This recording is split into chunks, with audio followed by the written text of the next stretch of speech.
Greetings, fake nerds and loyal collectors of the balls with the stars inside of them. We are here excitedly to talk about the latest Dragon Ball Super adventure.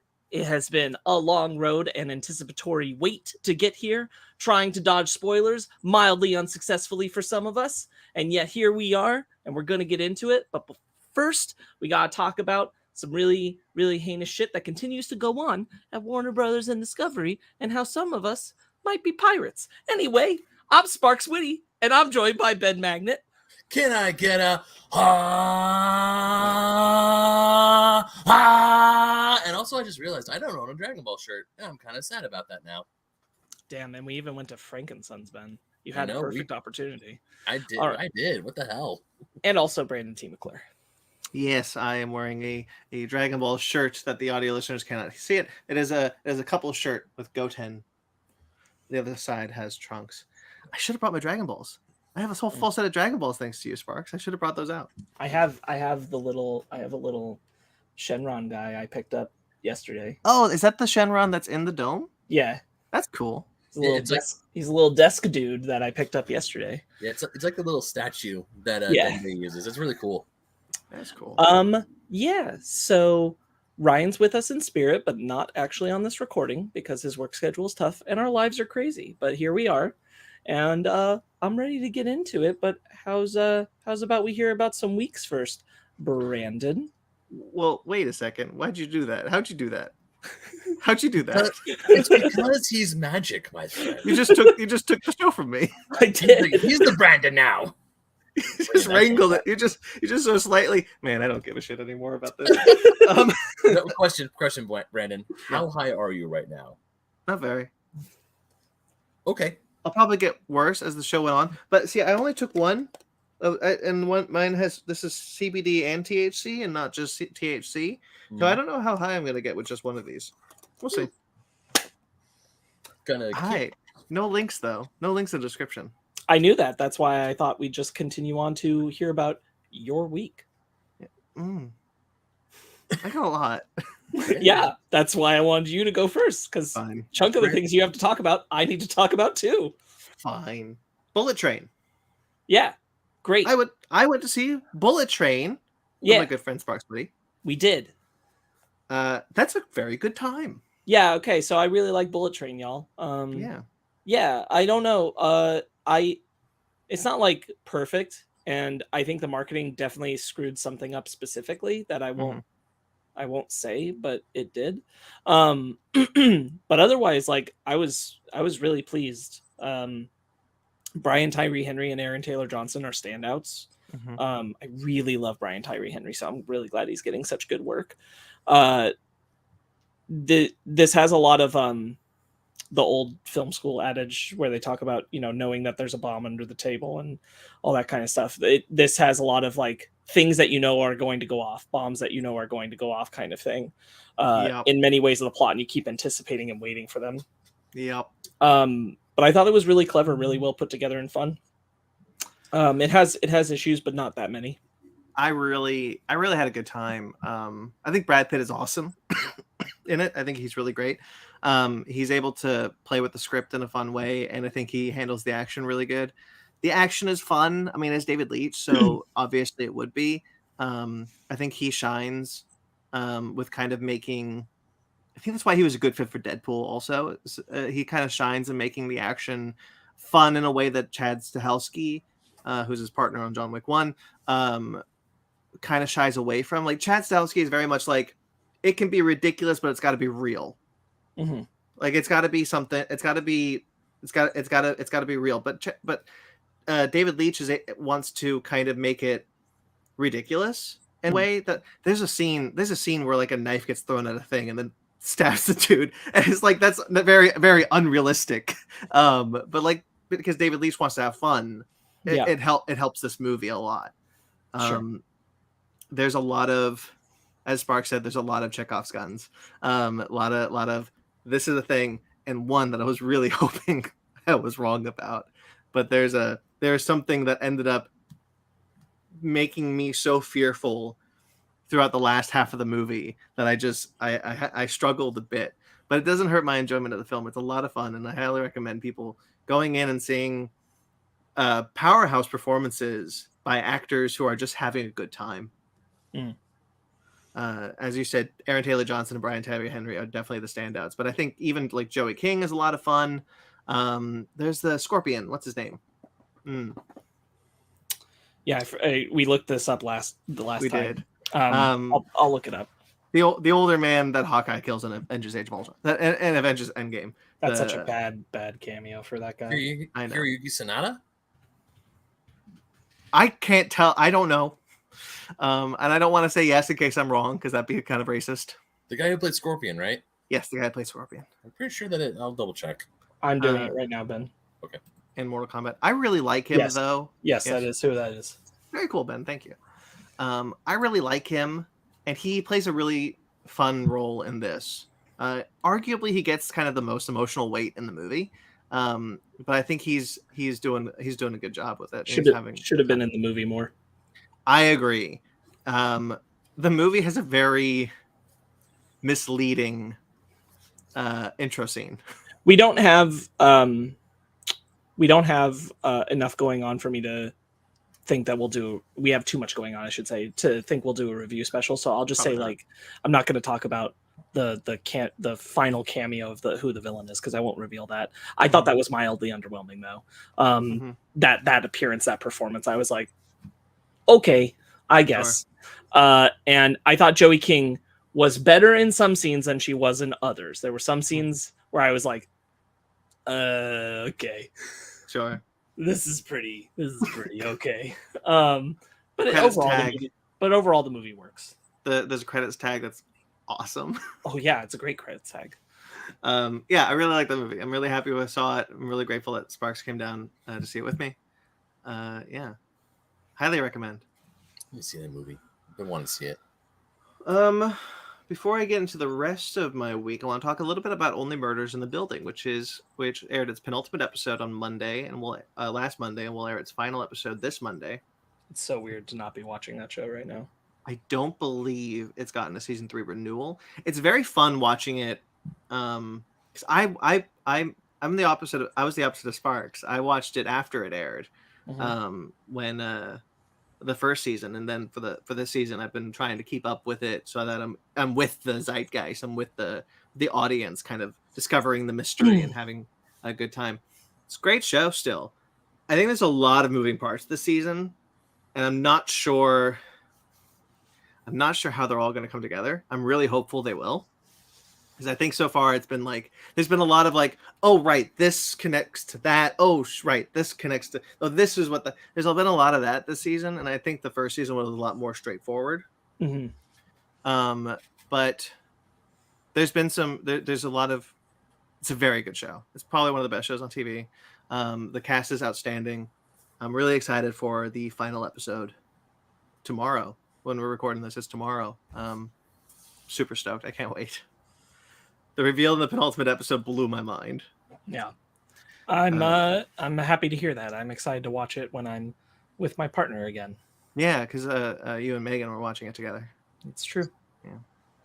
Now I'll talk about the rest of my week, which was Dragon Ball. I did a lot of Dragon Ball this week, guys. I noticed. Yeah, I did watch Dragon Ball Super Broly.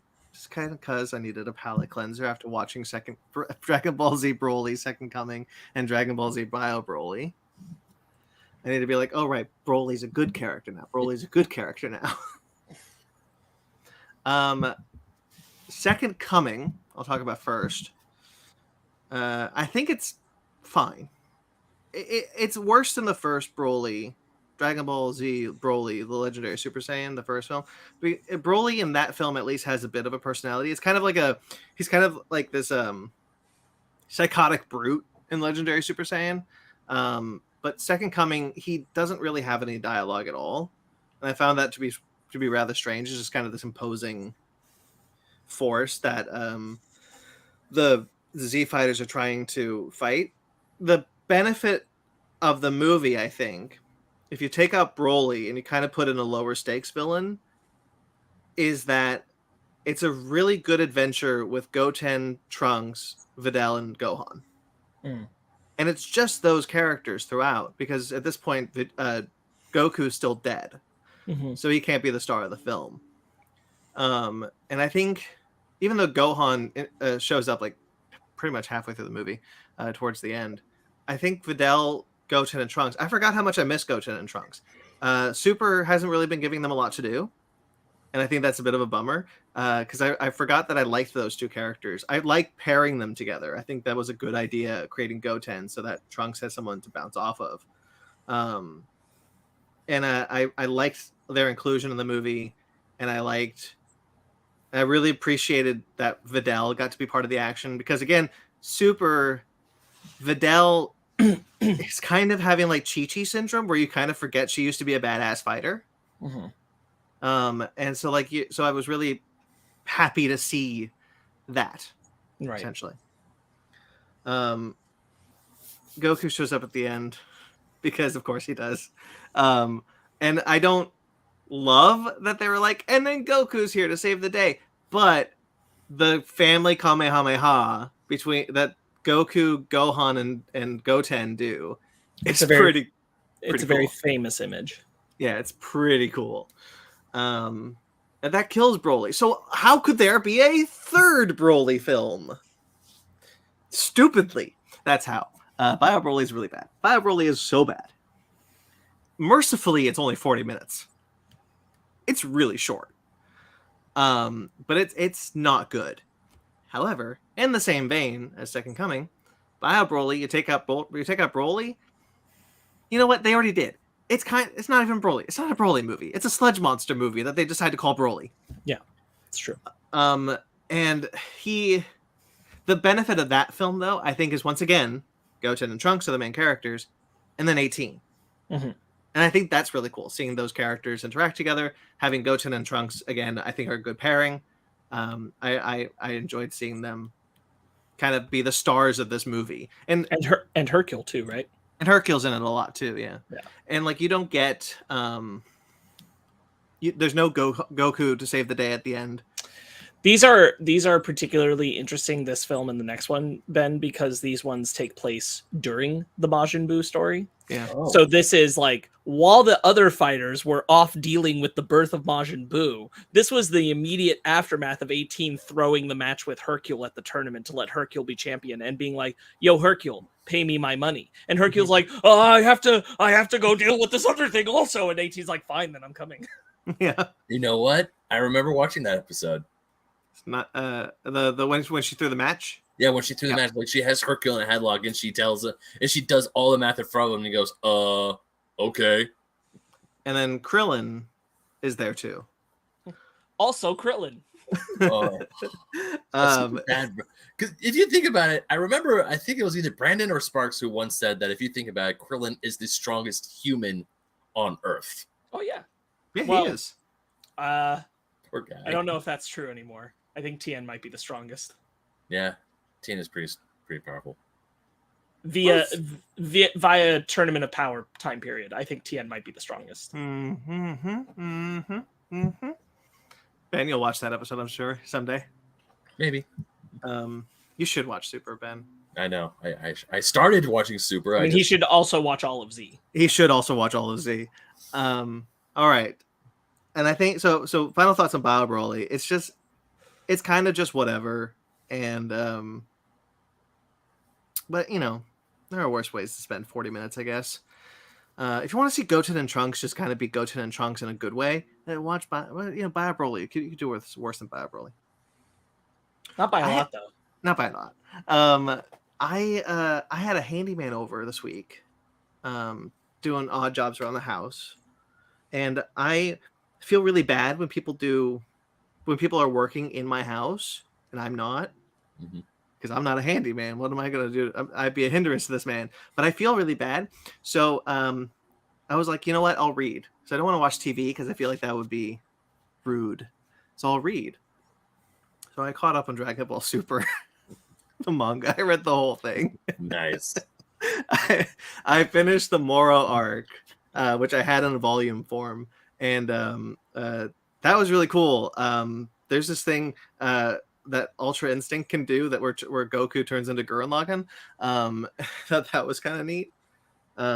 Moro is a really cool villain. I really dug him. And Ben Sparks has talked about Moro, but if you recall, Moro is the kind of Galactus of the Dragon Ball Z of the Dragon Ball universe. He's the little blue guy, right? I don't know what color he is, but he's not little. He is blue. He's not little though. Okay.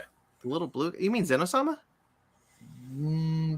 And you know, if I see a picture of him, I'll ask if that's Moro, and you can tell me if it's Moro's kind of this kind of goat monster. Oh, okay, maybe not. Little blue guy. I think you're probably thinking about Zenosama, who's like the god of the universe. Yeah, that's who I'm thinking of. You're right. Zenosama is the god of the universe, who literally is the most powerful being, and no one will ever surpass it because Zeno doesn't fight. Zeno just erases you from existence. Yep. That was the penalty if you lost the Universal Tournament. Just Dano snapped you out of existence. So I really dug that arc, and I thought it was really cool how they were trying to, push Goku to do the Ultra Instinct. And then Sparks was kind enough to loan me his login to Manga Plus. I loaned you the login for Viz. Manga Plus you can just do. Oh, well, yes. I've got Viz, I believe. And I read the entirety of the Granola arc, which just finished on Wednesday, because the last issue dropped on Wednesday. Yep. So I was like, I just kind of kept going, and the last thing I knew, I was like, "Oh, I'm done." And now it's on hiatus. I texted Sparks. I was like, "Sparks, have you read the latest issue of Dragon Ball Super?" And you're like, "Yeah." So you've read the latest issue of Dragon Ball Super, because I knew you were traveling. I wasn't sure if you got around to it. Yeah. And you're like, "Yes." And I sent you this picture of the thing that broke the internet. That for that week. Should I say what it is? No. Okay. So the thing that happened that was really like wild, and I sent it to Sparks. I was like, "Holy shit!" And I was like, "Wait, did you read the whole thing today?" And I was like, I'm almost done, because I was pages away from finishing it. Yeah, I didn't know if you'd looked up a spoiler or not. Yeah, I mean, like, we can say that a big thing happens with Frieza, and I won't say more than that. But Frieza's back on the menu, boys. I appreciate that Frieza has been kind of this. And there was a lot of talk of Frieza in this arc, but I appreciated that Frieza is kind of this looming threat in the background, constantly there. And there's like, they introduced new Dragon Balls in the Granola arc. For those of you who don't know, Granola is from the planet Cereal, which I think is pretty great. And there happened to have been Namekians on that planet. There's a wild reveal about what a Namekian is in this arc, by the way. Yeah, that one I think you can mention. Oh, Namekians are from a different plane of existence, reality, dimension. They're from another place. They're not aliens. I mean, they are also aliens. That was insane. Because they just like they just flash over to New Namek and are just like, well, we came here from a different realm of existence, and we brought Dragon Balls with us. And I'm like, wait, I thought the Dragon Balls came from the Super Dragon Balls, the big ones. I thought that's where they came from, but now you're telling me they came from a different reality. Yep. What the hell? Which honestly makes more sense in some ways. Sure. Then where did the Super Dragon Balls come from? Also from another place. Is there a giant Namekian? I don't know. What if that reality is just one big Namekian? There's like 5 universes we still don't know anything about. That's true. Yeah. Oh yeah, because they were invited to the tournament because they were the high tier universes. Yep. That's right. I thought the Granola arc was really cool. It's all about how Granola, his whole planet was destroyed by Saiyans, by Frieza, and he wishes on the Dragon Balls on his planet to become the strongest person in the universe, excluding gods. Like the dragon of that planet is like, you want to be the strongest person in the universe, not a god.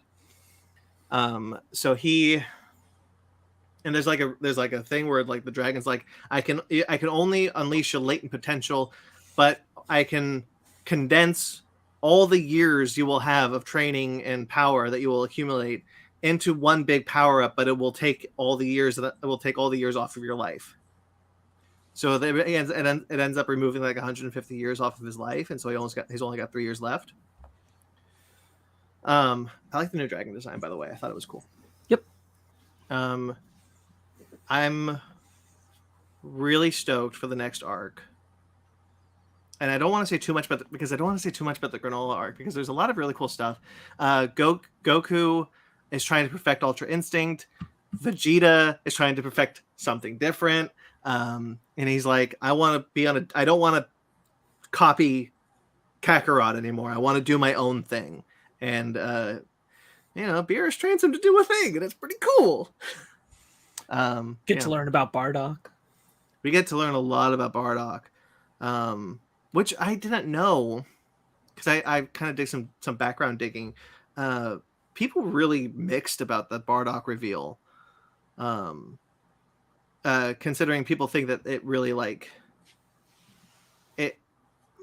If I remember correctly, Sparks, and correct me if I'm wrong, people are upset that it makes Bardock feel softer than a Saiyan warrior. I think the more prominent thing that I know people have been upset about, it's partially that, but more that they don't like that he made it seems that he made a wish that has predestined Goku. Oh yeah, that is in the subtext. Yeah, that's a good point. You know what? I'll be honest. That kind of rubs me a little bit strange. But the thing is, he says his sons. So Raditz is dead. Right. So I don't feel like that really worked out. Yeah. So I don't think that predestination shit is real. I don't think the subtext is fully clear there to say that that's what happened. There's a really good sense of the Namekian who knew Bardock. He says to Goku's you look just like him. And Goku's I don't know any Bardock. And Vegeta is the one who'd be like, Kakarot, Bardock was your father. Mm-hmm. And it's kind of this moment. Vegeta frustrates me too, because I'm just Vegeta, admit you like Goku. Admit you two are friends. What the hell are you doing? They're rivals. Because there's tender moments between Goku and Vegeta like that, and where he's just clearly he likes Goku. And the audience knows he likes Goku. Why else would he be hanging around him all the time? But in this and later in the arc, he's just no, I'm gonna beat Granola on my own. Kakarot, you're the worst. And I'm just buddy, shut up. You like him. You're friends. Shut up. And I think at this point, it's probably having the series go on this long. You definitely need to have Goku at least remember his parents. Because that amnesia thing works very well for all of Dragon Ball and all of Z. Once you get this far into Super, you're just kind of at this point, he should know. He should know who his parents were. Yeah, it'll be interesting to see where they're gonna take that, because Goku's clearly thinking about Bardock as the whole thing comes to an end. Yeah. He's handed Bardock's scouter. Yeah. At the very end of this chapter, and he sees in the reflection Bardock's image, which is just his imagination, but it's cute.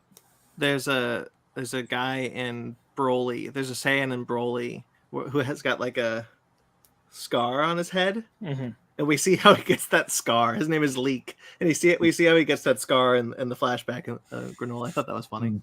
Yeah. All right, that's probably all I should probably say about Dragon Ball Super, the manga. I'm really happy I'm caught up, but I hate that it's on hiatus. I am too. Yes, it will be on hiatus for a bit. All right, who wants to go next? Ben. Oh, okay, sure. So this week, all right. Yeah, pretty much. So this week I took a little bit of a break from writing because after I came back home from my trip, I had a bunch of projects that were due almost immediately, and I was furious to try to get them done. So they got done, but then I was video game time, because I haven't really played my video games since I got sick with COVID. I was just stuck up in my room, just trying to sleep and just veg. So the first game I really sink my teeth into is Cult of the Lamb. That game is so much fun. I saw Ryan was playing that game. Ryan is playing it, yeah. He's been enjoying it. Yeah. It's what if you now don't know what Cult of the Lamb is, it's half roguelike, which is where you go into a certain dungeon and all the paths differ. So you're not doing the same run twice, but it's also base management, kind of like Animal Crossing, because you have to grow your cult because your god demands it, and your god saved you from being killed by the other gods. So it's like, hey, I gotta kill these other gods to set my own god free. It is like the most cutest demonic thing I have ever played, because you have all these cute little woodland critters going around getting old, and you're trying to, and just, you know, being cute, and then you have these eldritch horror monstrosities that are the big bosses that you have to fight and kill. And it is such a weird happy medium, and it's so fun. Normally I'm not like the biggest fan of base management, or like, oh, I have to take care of this, but this one I am. I'm having a lot of fun making sure my cult is happy, my everything's in tip-top shape, and also just going out and questing to get resources to find more members to join my cult, and it's really fun. I'm really having a great time. Nice. Awesome. Yeah. So besides that, when I did turn on my PS5, I downloaded a bunch of games because, you know, PS Plus, you can get a bunch of free games. Like, I finally got Tony Hawk Pro Skater 1 and 2 on my PS5. I've been waiting for that to come on PS Plus, and finally did. Played that for a little bit, and my God, am I rusty. I haven't played that game since I had it on the N64, and man, I am not as good as I remember. I just got really high. Oh, wonderful. I'm sorry. That's when it kicks in. Got it. So do you think that is that you're just rusty, or is it just the nostalgia and maybe you were never good? I want to say I want you a hard time. No, I'm actually gonna answer it because it is me being rusty, because I do remember being able to get like 100,000 points on the first stage, and being able to. It's just you don't play a genre of the game for so long, and it is nostalgia, but it's also, you know, being out of practice and not playing for a while. But besides that, I also got to download Final Fantasy VII Intergrade for free on my PS5. And I'm able to transfer my save data from my PS4 version over to the PS5. I just have to load the PS4 version of the game.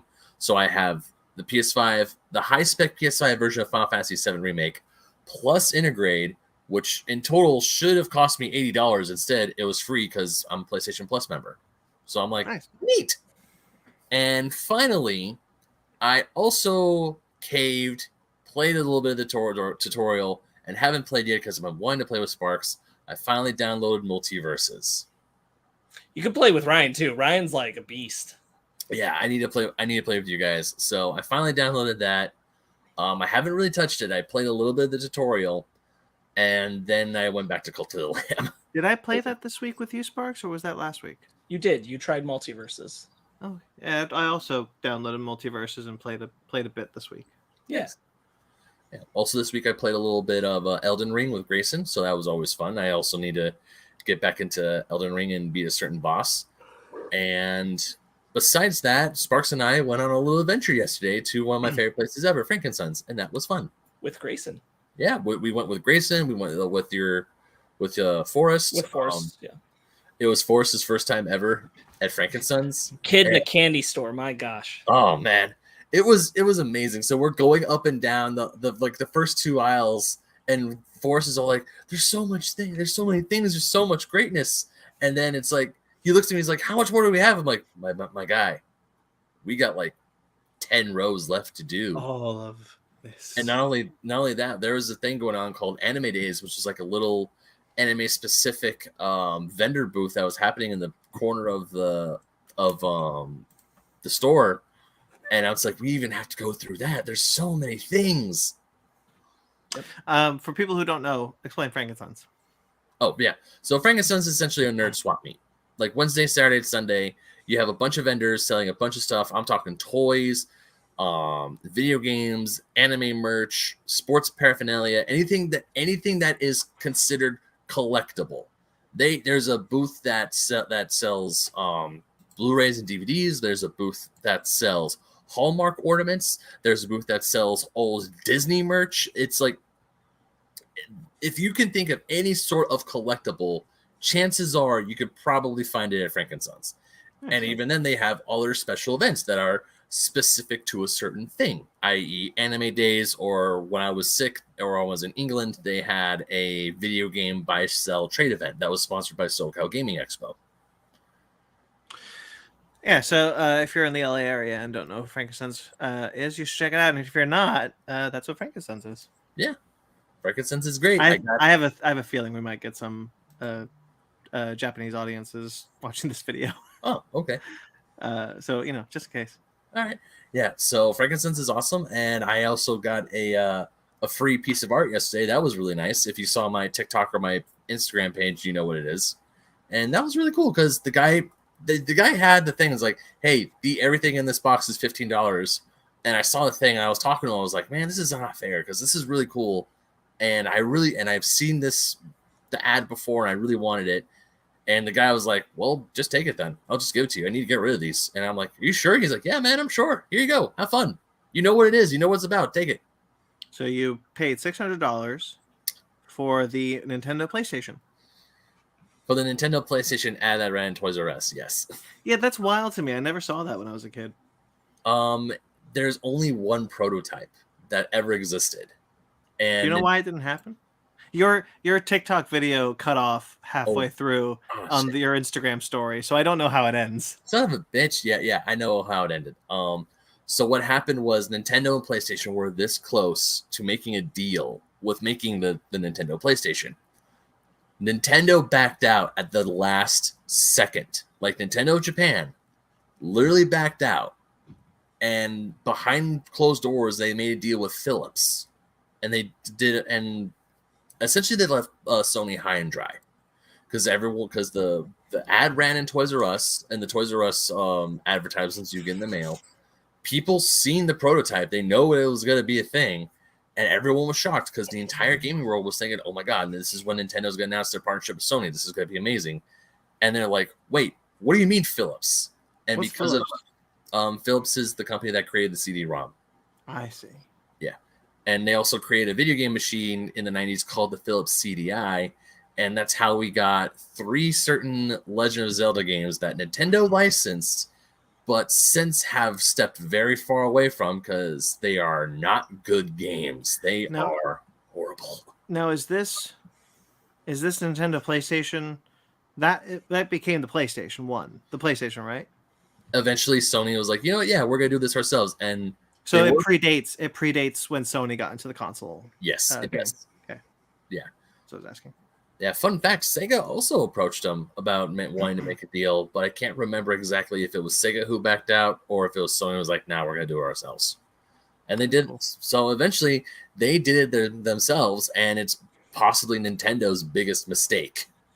Because now they have one of their biggest, they created their biggest competitor to date. Well, truthfully, I think all 3 of them are doing fine, including Microsoft.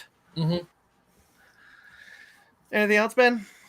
Nope. I saw a movie with you guys. That was fun.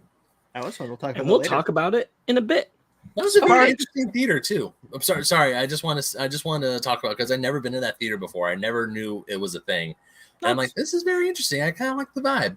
Yeah, it's the Alamo Draft House we went to. For those of you who don't know, they started in Texas, Alamo. So they are, and they brought a location here in downtown LA. I don't love the location, but I think the theater is really cool.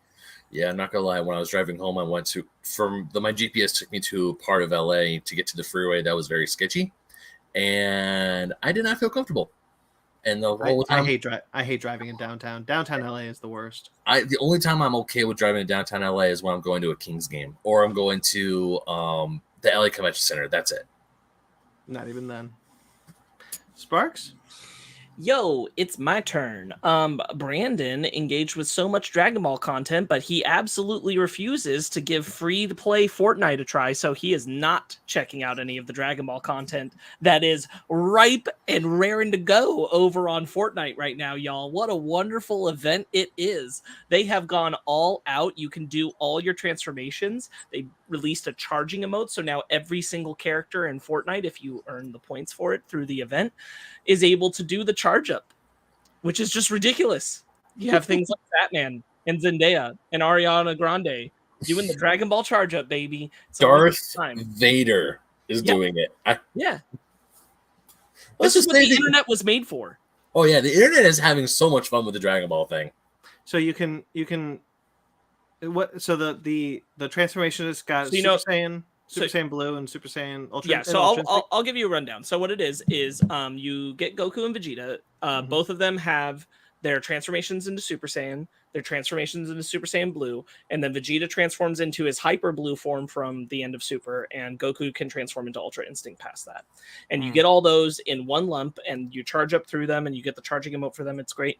You get Beerus, you get Bulma, you get the Dragon Radar if you play through the event as a back piece. You get the Power Pole, you get Master Roshi's staff and Master Roshi's turtle shell. You get the Nimbus Cloud as a glider, which is so good, and the sound design is so fantastic. Love it. Right now, currently, if you are playing the game, even if you don't have the items, it doesn't matter. It's just part of playing in the game of Fortnite right now. The Kame House is in the map. You can unlock and use a Kamehameha, which is devastating if you can aim it properly. I've seen many videos. Yeah, so a lot of people using Kamehameha in Fortnite right now. I will say it's very cool that that you can do beam clashes. Yes, super great. There's a Dragon Ball Adventure Island where you can go exploring locations that have been built for fun from the Dragon Ball series and do little quest things and make a wish with the Dragon Balls. And you can watch certain episodes of Dragon Ball Super in Fortnite. It's just cool. It's just they just really gone all out on this. You can grab the Nimbus glider. Even if you don't have it, you can grab it in the map and use it during the map events. Highly recommend if you're a Dragon Ball fan. They put all the love and work into this. The character models look great. Very happy to have all the stuff for it. I'm currently working on the event stuff so that I can get the Shenron glider, which is where all the 7 Dragon Balls spiral together and then Shenron comes out and you ride Shenron down into the map. And I'm like, well, that's just amazing.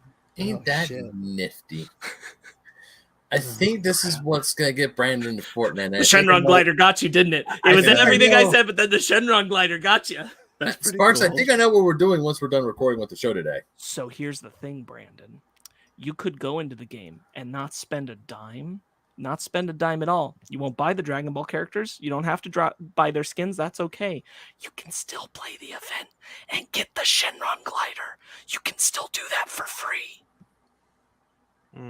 For free. Okay. Anyway, super happy. I think they did a great job. Right now, the Fortnite background screen is the Kame House at sunset. It's just beautiful. They have a great music piece that they made. Like, it's not Chala Head Chala, but it sounds almost like Chala Head Chala. It's its own Fortnite mix. I'm just very pleased, guys. I'm very pleased with it. What a week for Dragon Ball, huh? What a week for Dragon Ball, y'all. Just what a time. Like, man, Fortnite went hard. It's so good. And there will be more coming. I know that that Dragon Ball Super has been out in Japan for a while, but it's crazy to me that the final chapter of the Dragon Ball Super manga for this arc dropped the week of the American release for Dragon Ball Super Superhero. Yeah. I thought that was just all that, just like boom, boom, boom. What a wild moment in Dragon Ball. Yeah, for sure. Agreed. Wonderful time to be a Dragon Ball fan. Super excited for the next pack if it comes. The rumor currently is that it will have Piccolo, Trunks, Cell, and Frieza. Anyway. Oh, shit, Frieza? Yeah, that'll be in pack 2, baby. Gotta run around with your little gun and go blap, blap.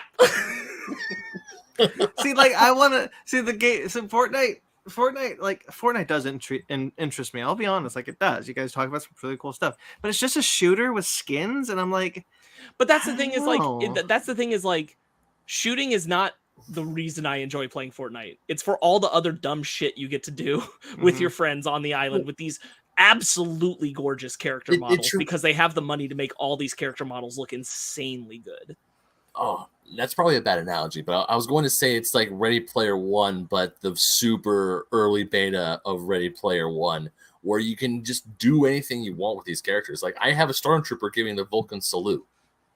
Sure. Or and it is the fun, like the culture stuff, right? Because I had Beerus riding in on the Silver Surfer surfboard, right? So like I could have Vegeta come in on Ghost Rider's motorcycle. This is what I mean. Oh, if I could that sounds really cool. what I want is a game where you're actually Goku and Ghost Rider and like not just skins. You know? Oh, sure. No, I Yeah. mean, like, I vibe with you, but like, this is still a cool thing to have. Sure. Question for Sparks, because when I tried to not download, when I was trying to open up Fortnite the other night, the servers were probably, I don't know, it was just like when the Dragon Ball stuff just started releasing, so the servers weren't working very well. So I'm like, I'll just bounce out. Sure. Is one of the costumes for Vegeta his pink shirt that says Badman on the back? It is not. I wish it was. Damn it! That would have been perfect for him on Ghost Rider's motorcycle. I would not rule out that appearing in the future, but at this current moment, no. They don't have alternate outfits because their alternate outfits would be the transformations. Oh, okay. That makes sense. So, but those transformations look pretty sick. Yeah, they did a great job. I'm very pleased with it. I'm super stoked to do more in Fortnite with it. And it's super easy to level up right now with the Dragon Ball event stuff. And like I said, get that Shenron glider for free. I think it's for 7 more days, so another week, I think. I should just play Dragon Ball Z Kakarot, huh? I mean, yeah, but you also could just hop on Fortnite this week and play with your friends and get the Shenron glider for free. We'll see. I have a lot of work. I have a lot of work to still get done. Because here's the thing, Brandon. All of the Dragon Ball pack stuff, whenever they would release the second pack, and there will be a second pack at some date in the future, they'll release all the character skins again. So like you have time to get those character skins again. The Shenron glider, because it's not a purchasable thing, it's an event reward, that won't be back. So that is a like, play it now, play it free, get it. We'll see. Anyway, I want to talk a little bit about it. I really wish Ryan was here to talk about it because I'd love to hear what he had to say about it. But Ryan and I went to see The Lion King, the stage show. Really loved it. We had the opportunity to go together, and I knew Ryan hadn't seen it, so I was like, let's go do this because there was another part of third time.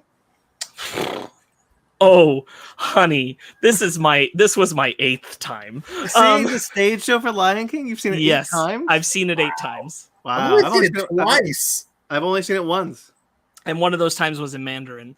Yeah, it was wonderful. This was my first time actually seeing it stateside since the time I saw it in Mandarin, and I really enjoyed it. I thought it was a great production. This was up in San Jose. Went with my fiance, my mom, other friends of ours, and Ryan. Really a fun fact, like nobody on the podcast audience is going to care about this, but Brandon, you remember Kenny Neely? Yeah. Kenny's wife was Nala. Yeah, that's very cool. You told me about that. Kenny Neely, for those anybody who gives a shit, was went to high school with us. Schoolmate of ours. Yeah. So just super cool.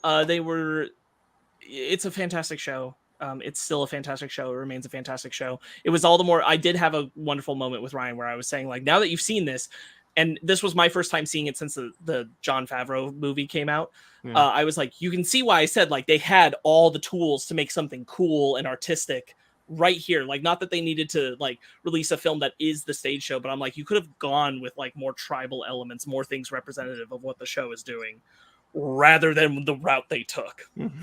And Ryan was like, absolutely. Or I'm like, at bare minimum, include these songs. And Ryan's like, yes, 100%. Like, it's now he's heard Shadowland and seen it performed and is like, how did you have Beyonce and not have her sing Shadowland? It makes no goddamn sense. Oh my God. Now I'm mad again about that. Yeah, right. Yeah. So Lion King stage show, absolutely incredible. 10 out of 10, always recommend. So I just wanted to touch on that. I did watch the I Am Groot shorts that came out on Disney Plus. I forgot about those. They are cute and fun. Go check them out. They don't take a lot of time, and they're darn cute. Darn cute. I Am Groot shorts. That's all I have to really say about it. They're darn cute. I watched the first 2 episodes of the new season of Harley Quinn because for a brief amount of time, my fiance and I were in the same spot. So we watched some Harley Quinn together. It's still a great show, guys. Still a great Harley Quinn show. Real happy about it. Glad it's here. Glad it's here on HBO Max. Want to talk about some things that aren't on HBO Max, though? Holy shit. I do this thing that I realize is a problem, and I'm getting bit in the ass for it now, which is that sometimes I get to the end of something, and I know it's the end of something, and I put off doing it because I don't want it to be over, so I don't watch it.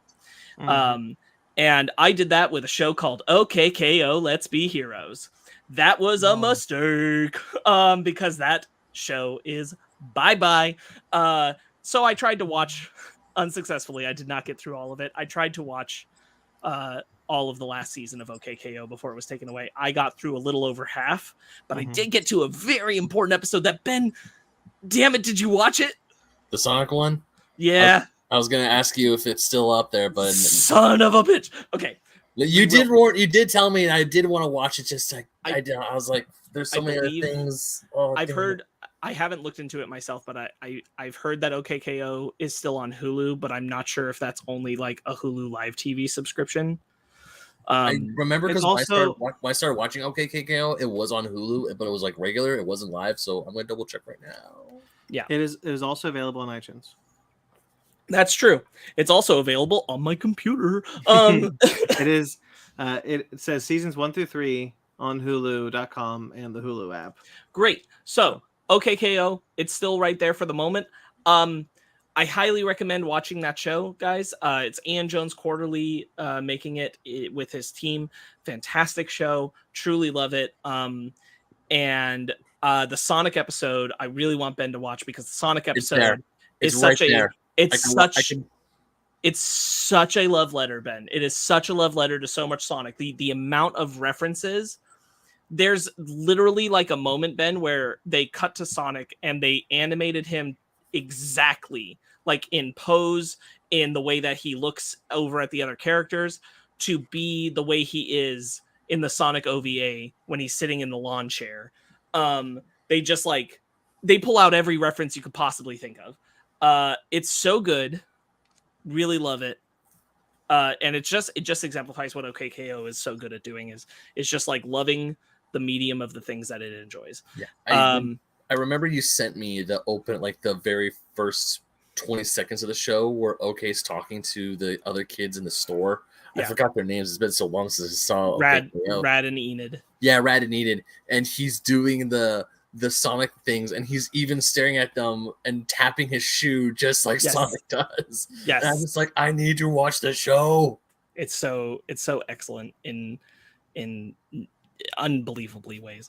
But I'd say that about the whole show. OKKO Let's Be Heroes, I think is a fantastic cartoon, and I dragged my feet, and it's still there, and I'm going to still be able to watch the episode. So that's not really the point. The point is that HBO Max through Zaslav is screwing us all.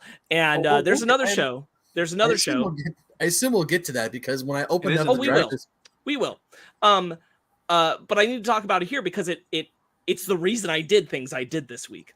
I attempted to get to Infinity Train, but I was too late because it was literally taken away 24 hours after the notice was given. And Infinity Train is a bummer also. We can highlight Ryan. Yeah. Oh, yeah. Hi, Ryan. Ryan says, fuck Ben, WB. are you going to bring it in? Oh, yeah. Yeah. I thought you were. I think that's fair right now. Zaslav is doing terrible things. So Infinity Train was pretty much gone as an opportunity because I was prioritizing another show before Infinity Train, and then Infinity Train was people have pointed out that like some of Infinity Train is still available in certain places, but not unless you're buying it through like iTunes or Vudu, and the word on the street is that ain't going to stick around for Infinity Train specifically, with seasons 3 and 4, which were HBO Max exclusives. They also, I thought this was just so petty. They immediately, the day that they pulled it off of HBO Max, delisted Infinity Trains Volume 1 and 2 from DVD. So like I looked at it the day that they announced that Infinity Train was leaving, and I looked on Amazon, and the DVDs for Volume 1 for season 1 and 2 were right there. And you could buy them new, you could buy them right away. And the next day, gone. Can't buy new DVDs anymore. They will not do it. They will not manufacture on demand. They will not do it. This is petty and upsetting and gross, and I'm really mad about it. But as you can see below, I am a pirate. So you will not stop me. So Infinity Train's going to be in my near future horizon, I suspect, but I'm less concerned because I know where it is. But I also prioritized and did successfully finish Close Enough. which we've Okay. talked about multiple times on the show before. I was waiting to watch it with my fiance because she likes that show a lot. But then the hammer came down and I was like, well, I'm going to watch Close Enough. Here we go. So I finished that. Wonderful, wonderful season. Ben, have you done that yet? I haven't finished all of season 3 yet, but I'm in like the middle of it. Well, now it's gone. What? Yeah, it's not on HBO Max. Are you fucking kidding me? This is why I'm doing this. I did Close Enough because Close Enough was taken off of HBO Max. It's gone. Someone get my gun. Shit's going down. Okay, no. Okay. No. FBI guy, no. I'm not doing the thing. I'm not doing the thing. We're cool. It's okay. I am a pirate. Yo ho, yo ho. Raise the Jolly Roger, me mateys. And you'll be able to watch the rest of Close Enough one way or another. It'll happen. I promise you. But it's very good. JG Quintel and Ian Jones Quarterly are two fantastic minds who have done a lot of wonderful work for Cartoon Network. It was not just Close Enough and OKKO. It was also Steven Universe. It was also Adventure Time. It was also Regular Show. They have been mainstays at Cartoon Network Studios doing wonderful work, and it is disheartening to watch both of them and the Infinity Train creator, whose name escapes me right now, just on Twitter this week, just like, man, this is the worst. These shows are super good, and I can't praise them enough. If you can find your way to getting to Close Enough or any of them, do so. Summer Camp Island, that's another one that got taken that I'm really upset about. Summer Camp Island does have seasons still on Hulu, but not the HBO Max exclusive ones. And it's currently in limbo about whether or not they're going to get their last season, which they wrote during the pandemic. And is supposed to go into final production, whether or not that will ever see the light of day. Close Enough.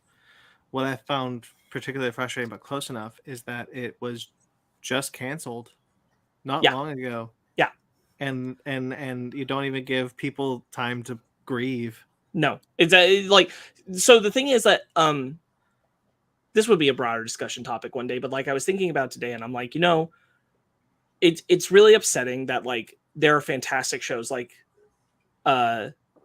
OKKO and Close Enough that are being pulled, and like some people will say, well, like, just not enough people were watching these shows like Summer Camp Island, and I'm like, I've seen people talking about these shows, like people were watching these shows, Infinity Train especially. Like, that's not the issue. The issue is that like it doesn't matter in the world of animation. They just don't give a shit unless you are moving physical merchandise the way Adventure Time does. Nobody gives a shit. And that's the thing, is Adventure Time is the one standout that's like that. And even then Adventure Time couldn't get a Blu-ray release of its entire series, because I'm thinking of things like, real quick, Ben, I'm thinking of things like Steven Universe. Steven Universe is arguably the most popular modern cartoon series that is not Adventure Time. And even Steven Universe got canceled. Like, I don't, it's ridiculous. It's ridiculous the standards that they have to live up to for them to be successful and treated the way they deserve for this fantastic art that they create. Anyway, really upset that those shows were gone. I was happy I got to watch what I was able to before HBO Max did their slaughtering. There's going to be more to come, but I'll find a way to the rest of those shows one way or another. I know I will. Yo ho, yo ho. I have something I want to add too, so say what you need to say. Two really quick anecdotes. I remember years ago, back when I was on the other show, I was talking to Greg Weisman, and a big thing. This was like back in like early 2010s ish.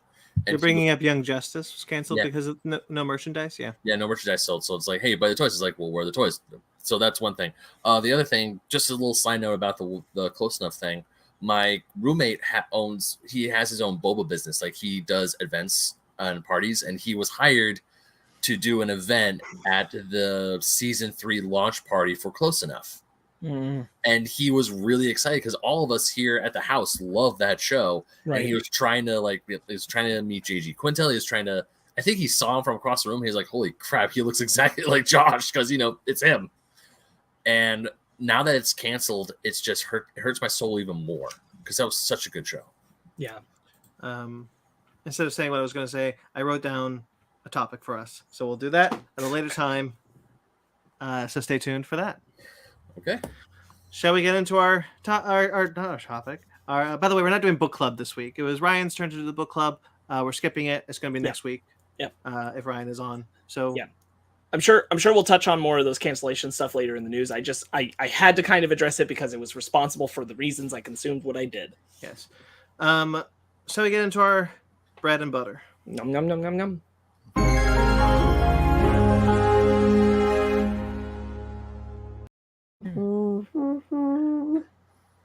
So some sad news up top. David Zaslav was found murdered in his. I'm kidding. FBI guys, I'm sorry. FBI guys, we're not going to do anything stupid. Well, I won't do anything illegal. HBO Max was found murdered this week, though. Yeah. Krillin was found murdered this week. All right. Tom Palmer. I'm so sorry. This is the sad part. Tom Palmer, who is a very popular and very famous comic book inker of the 60s, 70s, and 80s, is dead. He's passed away at the age of 81. Gotcha. And Wolfgang Peterson, probably most notably the director of The Never-Ending Story for the people on this panel and probably people watching this. Long career, though. He passed away this week at the age of 81 as well. Yep. Never-Ending Story is an incredible movie. I love that movie to death. Never forget that horse. Never forgetting that horse. Ben, have you seen Never-Ending Story? Nope. Oh, Ben. There's a scene involving a horse that you will never forget. Oh, I know that scene. I'm sure he's seen it in the zeitgeist somewhere. I think Ben is too old actually at this point. I don't think he'll like it at this point. I don't think that's true. Really? I don't think that's true. I don't think you'd like Never Ending Story 2 because it's not good. And if you didn't watch it as a child, you won't think it's good. Because that happened to me. Because I did not see it as a child, and I had friends who had seen it as a child, and they're like, it's so good. And we're sitting there, and I'm like, this is garbage. Did you ever see the third one? No. Because the third one is just Never Ending Story 3, and it's an animated movie. I was always kind of curious about that one. And contrary to popular belief, the Never Ending Story did actually end. So that's unfortunate. I want to see a remake. These look like such big, strong hands. Oh my god! You know what movie is perfect for the Final Fantasy VII remake treatment? That kind of like this story has already happened and now it's going to happen in a different way. We recognize that. Never Ending Story. Yeah. Yeah. I'd watch the shit out of that. I'm so jazzed about this idea. Pretty good director. That's a solid film and it holds up well, I think. Yeah. Long lives here, so I want to look him up real quick because I'm pretty sure I've seen more of his stuff, but I'm not sure. Oh, maybe I haven't. Oh, he did Troy.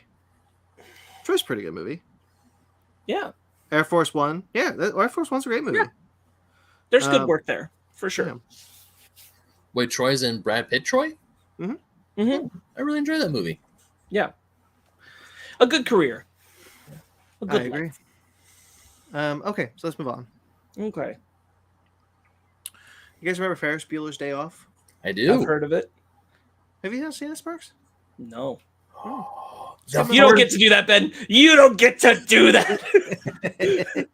Look, with all the movies that I haven't seen you guys have, it just makes me smile that there's a movie that I have seen and Sparks has not. Okay? Well, I mean, like, that's that's just the nature of things. No, but I'm not going to be like, oh, you need to see it. I'm going to be like, we all have our gaps. Ben, yours are larger than most. I know. I'm aware of that. Here's what I'll say real quick. Vaguely aware enough of Ferris Bueller's Day Off. It's not that I don't think I'd like it, but there's never been anything that's made me feel like, man, I have to see that movie because for me personally, it'll be a really great movie. It's like, yeah, I'll probably enjoy it. I just haven't made myself go out of my way to watch it. Yeah. I think that's my only John Hughes movie that I've ever seen. Or the only John Hughes movie I've ever seen. That's unfortunate. Never seen Breakfast Club. Never seen 16 Candles. What's another famous one that he did? Boy, you got to see Breakfast Club. Yeah, I know. I did recently watch 16 Candles. That's a good movie too. John Hughes, Home Alone, right, Sparks? Yes. Oh, I lied. I have seen Home Alone. I was gonna say, Ben, I'm pretty confident you've seen Home Alone. No, I have. I mean, I saw it 2 years Planes, Trains, ago. and Automobiles? Never seen that one. Oh, you gotta see that one. That's pretty good. I did see that one recently though. So Uncle Buck. Never seen that one. National Lampoon. Nope. You've never seen any of the National Lampoon Vacations? Nope. Really? Wow. Really? That's surprising to me. What about Baby's Day Out? Nope. You just Weird Science? Nope. That's funny. All right. Flubber? I have seen Flubber. He's a producer on Flubber. He's not a director on Flubber. That's still something. All right, that's fair. I love how we're just naming a bunch of John Hughes films. I'm just saying nope, nope, nope, nope. Anyway, there's a point to this story. They're making a spin-off. They're developing a spin-off called Sam and Victor's Day Off, which will be about the valets who stole the Ferrari in the movie. Really? Yeah, the team from Cobra Kai, the 3 writers from Cobra Kai are developing it. Okay. Bit late in it. Oh, A he did. bit. I mean, I would assume it would be about their kids. To be honest, I mean, the actor who played Cameron came back for those commercials, but I thought I was off there. John Hughes didn't direct Home Alone. He just wrote it. That was Columbus, Chris Columbus. Christopher Columbus directed that one. You're right. Yeah. Oh. Mm-hmm. I'm glad I double checked because it's somewhere in my lizard brain in the back. I was like, I'm wrong. Why am I wrong? But still, good movie. That is a good movie. John Hughes was a very good writer. He is. Yeah, I mean, John Hughes is like more iconic for the writing than the directing, if we're being honest. Just because of that body of work is like twice the size. Yeah. Um, Okay, so new Ferris Bueller's movie. Since Ben, you're probably the only one who. I mean, I've seen it. It's okay. I've seen it a few times. It's a fun movie to put on and be like, yeah, this is a good time. Yeah, I don't know if I'm into this, to be perfectly honest. Have you seen Cobra Kai yet? No, I haven't seen Cobra Kai. You should catch up on Cobra Kai. I should. Okay. Have you seen Mighty Ducks Game Changers? That new season's coming next week. No, I have not seen my Ducks Game Changers.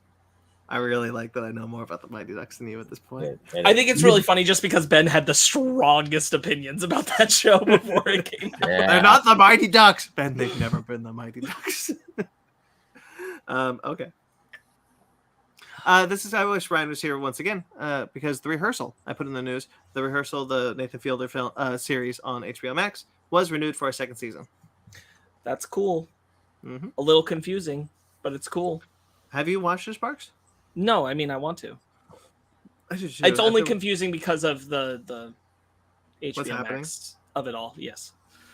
Um, But I'm happy that it's doing the job it's doing. I've seen Nathan Fielder stuff, I just haven't seen this one. we're kind of going to blow through the rest of this, but National Treasure, Jerry Bruckheimer has confirmed that the third film is still in development, which I'm happy to hear. Yay! I thought that show was going to kill it. I'll be honest. Yay! Yeah, we'll see if Cage likes the script. Yeah, they're nothing going to happens unless Cage likes the script. They're sending him the script soon. They say they got a good movie, so we'll see. I'm really glad. Honestly, I only put this one in there because like I thought for sure the show was like we'll do the show instead of the movie. Mhm. I'm happy that's not the case. Yeah, me too. I'm also excited. I just like you, Brandon. I've been jonesing for National Treasure 3. That ending was like, come on, give it to us. But yeah, we might get it. There is still hope. Well, after the Saw films tried to reboot with Jigsaw, and after the Saw films tried to reboot with Spiral, the Book of Saw, they're going to go back and just do good old Saw 10. Okay. Which will probably be called Saw X. Socks. So a 10th Saw film is in development at Twisted Pictures and Lionsgate. This will be directed by Kevin Gruchert, who directed the 6th and the 7th Saw films.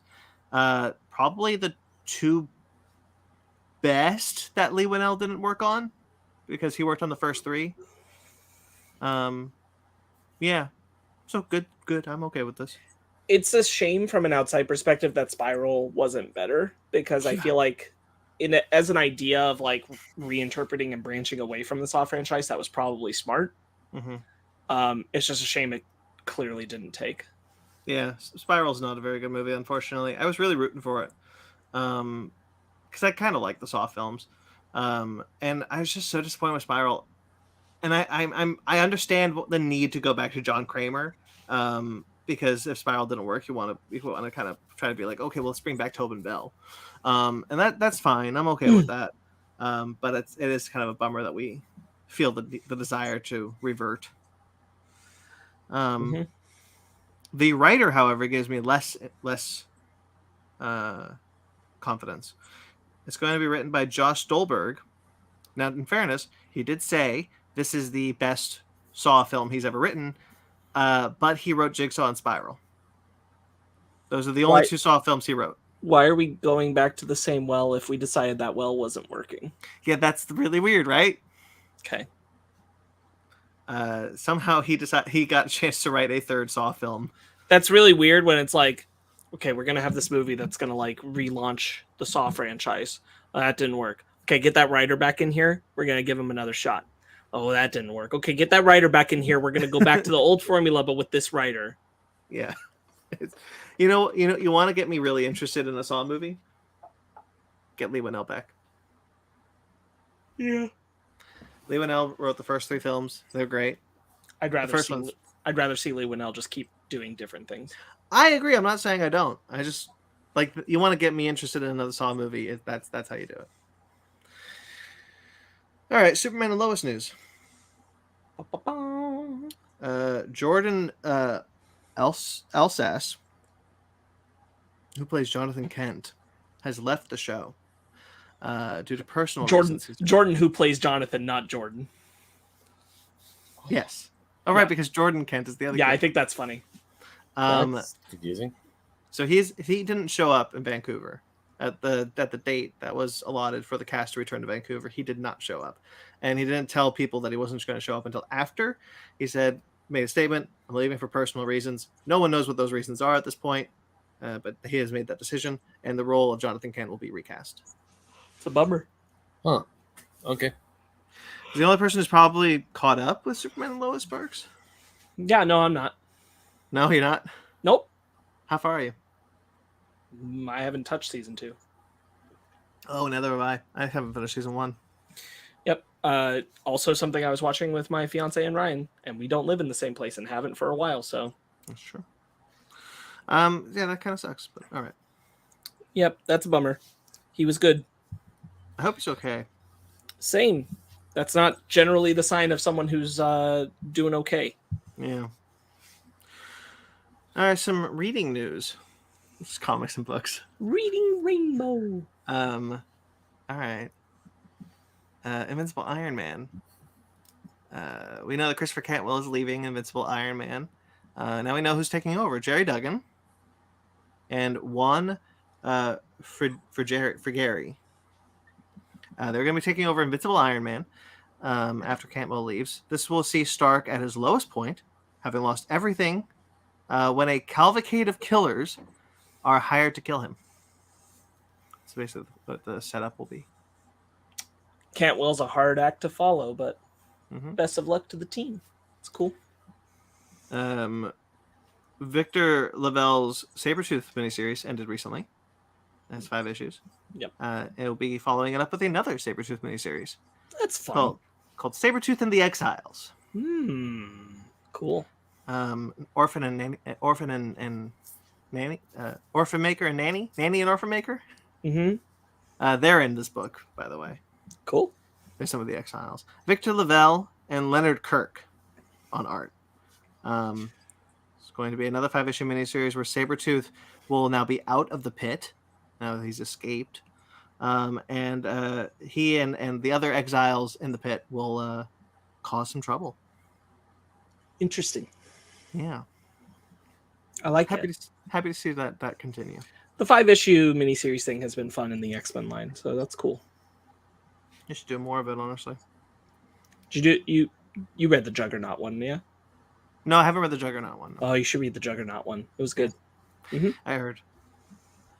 I was actually thinking about taking this one out, but whatever, it's here. So Jedi Battle Scars. Star Wars Jedi Battle Scars will be a book, novel, that will be set between Jedi Fallen Order and Jedi Survivor, the upcoming game out next year. Okay. It's about like a 5-year jump from Fallen Order to Survivor, right? I believe so. Okay. And then this will be set. Go ahead. No, I'm done. That was it. Oh, okay. Yeah, I think this is cool. I'm glad that they're wanting to fill in that time. I think that's fun. Yep. Sam Maggs will be the writer of this novel. It'll be out on March 7th, 2023. Mm-hmm. Those comics, by the way, are out in November. Oh. Forgot to mention. Oh, I should have put more stuff in the news to buffer this. Wait, Warner Bros. Discovery. didn't we? Wasn't there news about the Fantastic Four? The new. Oh, they didn't. Damn it. So Ryan North and artist Iban Coelho, I think, are taking over Fantastic Four in November From Dan Slott. From Dan Slott, so a pretty easy act to follow, frankly. Yeah, so I think that this is going to be pretty good. You know what? 0 out of 10. Reed doesn't have a beard anymore. I'm already excited from the buzz I'm hearing about, which is also thanks to like Ryan, who's not here, who I'm sure would have a lot more to say about this than I do. But like, just I know Ryan's ecstatic about this. There's a lot of promise on the table here, and when he's ecstatic about it, I get excited about it. North has already said he wants to do smaller, self-contained stories that are more in the vein of 60s Star Trek, which is right away like, whoa, I'm more appealed. He wants to like scale down and get personal with the Fantastic Four in contrast to Slott's run being like bombastic and stupid. The only slot comic I have ever read more than 2 issues of is Silver Surfer, where I read the first volume. But I never read all of Superior Spider-Man or any of his Spider-Man books. Oh, I did read Spider-Verse. I just avoid anything with Dan Slott's name just because Ryan and Sparks continuously. I don't want to say back. Don't do that. Don't do that. Read his Silver Surfer run. It's great. Okay. Generally, my understanding is that things pre the end of his Spider-Man run have merit, and anything after that, to my knowledge, has not. Okay. That's my understanding. Maybe Ryan would have a different take. His Silver Surfer one's really good. I haven't read all of it, but I really, really liked what I've read. And Spider-Verse is pretty good. Begrudgingly, I admit that I have read a volume of his She-Hulk, and it was good. So, yeah, there you go. Not everyone is all bad. No, it's more. I don't like a lot of choices that Slott has made in his writing. This has, been well stated. There are things I don't agree with, and reasons I had no interest in picking up his Fantastic Four comic, amongst other things. But it's more that I don't like him as a person, and how he engages with fans in his own social way that gives me pause with Dan Slott. But he's never done anything so heinous that I would like blacklist him necessarily. Yet. But yeah, the new Fantastic Four run should be pretty good. Yeah, I'm excited about that. I'm glad I remembered that. Thank you. You're welcome. All right, Warner Bros. Discovery. Quick note before we dive in. I just want to say, Brandon, I love how you put Lesai on the rundown sheet next to Warner Brothers. Dude, even when I was trying to find the trailers for this morning before we hopped on and did this, I was like, how come I keep seeing Warner Bros. Discovery 3 times? Is this so this is the Dragon Ball Super. What the frick did Warner Bros. Discovery do? And then I found out, and then I'm like, oh, my heart. 3 weeks in a row for Warner Bros. Discovery. Let's start with the CW, which we already knew that Nexstar was looking to buy. Well, they have. The CW will be owned. 75% of the CW will be owned by Nexstar. Warner Bros. Discovery, and Paramount, who are the 2 companies that own the CW at the time, will no longer own the company. They are both letting it go. This was the interpretation I took when we heard the first news about it. I'm just glad that they've clarified at this point. My interpretation was that they would not have any amount of control anymore. However, Nexstar has come out and say that the CW will now cater to its target audience of 58-year-olds. Apparently, the CW's audience is overwhelmingly people in their late 50s. Yeah. That's what they think. Yeah. That was very funny. That's what they think, but that's not necessarily true. But, go for it. Go for it, CW. A lot of young girls watch the CW. It always it's fine with me. It means that I don't have to bother with the CW app anymore in the future. That's true. I think I deleted it off my phone already. Wrong. Yep, it's gone. Do we think? I don't care. Do you think what? I was about to ask about Walker, but nobody gives a shit about Walker. Oh, you mean the Texas Ranger reboot? Yeah, I think everything that's owned by Warner will be moved. It'll either they'll decide if they want to move it or if they I think it'll end up in tiers. Do we want to shop this out? do we want to move this to HBO Max or whatever the streaming Mhm. service of the future will be, or do we want to just kill it? Yeah. HBO Discovery. Because like I could see Walker being shopped out, like Sure. on lease. I think anything that Nexstar is interested in having on the service, if they're willing to pay Warner Brothers to have it on the service, they'll be like, sure, we'll shop it out. But most things I think are gonna end up on the chopping block if they aren't already. Probably. Like Superman and Lois, if Superman and Lois is to continue, I think Superman and Lois will just move. I mean, it practically already is. Yes, It's funded by HBO Max and aired I on know, CW. It's yeah. So that's why that'll just move. So like things like that, like I don't think the Supernatural show will stay on the CW. I think that would move, but Walker could stay. So it's gonna be decisions like that, I think. Yeah. Okay. Sesame Street. Over 200 of Sesame Street's classic episodes have been removed from HBO Max. However, Sesame Street did release a statement afterwards saying that a lot of them are still available on YouTube for free. It just doesn't make any sense, though. No, it doesn't. Like this isn't even benefiting them. It's just petty. Why get rid of Sesame Street off of HBO Max? Because Zaslav doesn't believe that the Sesame Street purchase, because the last people AT&T bought the rights to Sesame Street from PBS, Right, and to bolster the HBO Max kid catalog. Zaslav, one of Zaslav's things when he came in, one of the things that he said was like, there were a lot of bad purchases done by the last regime that I will undo. I think that's what this is. Yeah. Let's get into some other stuff. Around 40 animated shows, I think actually 40 animated shows were I think it's like 36. Have been removed from HBO Max. They were told they were leaving at the beginning of the week, and then they left at the end of the week, or sooner. I want to read some of the list. Sure. I'm not going to read the whole thing because it's a lot, quite frankly. Sparks, you mentioned a few of them. OKKO. Close enough. Summer Camp Island, Infinity Train. Close enough. That was just canceled. Close enough is a good example because this is an HBO Max exclusive. These are not just shows that are coming from Cartoon Network that aired on television. Some of these are HBO Max exclusives, created for HBO Max, aired only on HBO Max. Or if I may, just real quick, yeah. Kind of the shitty thing that happened, and some of the creators have been talking about this, is that like their shows were forced into being HBO Max exclusives and taken off Cartoon Network without a lot of transparency about why that decision was made or what was enforcing it. But like Summer Camp Island, 3 seasons on Cartoon Network, 4 and 5 on HBO Max. Yeah, and what that essentially doomed them in the long run. Because I'm sure, like, even Cartoon Network and HBO and what were they called before? Warner Media were thinking about, like, we can move these here and they'll always be on HBO Max, because no one ever thought this could be a possibility. Mm-hmm. I'm sure when AT&T sold Warner Brothers to Discovery, they didn't think this was possible. Anyways, Aquaman, King of Atlantis, that one too. The HBO Max exclusive Aquaman animated show. Yep. It's your $1 billion movie.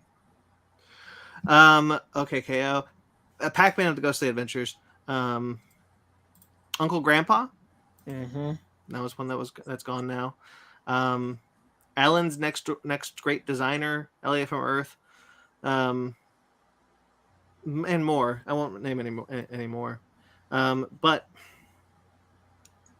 the good news is still that I think about 4 of them are on Hulu still. In the case of Infinity Train, though, egregiously, YouTube videos are being taken down. All marketing for it has been taken down. Songs are being removed from Spotify.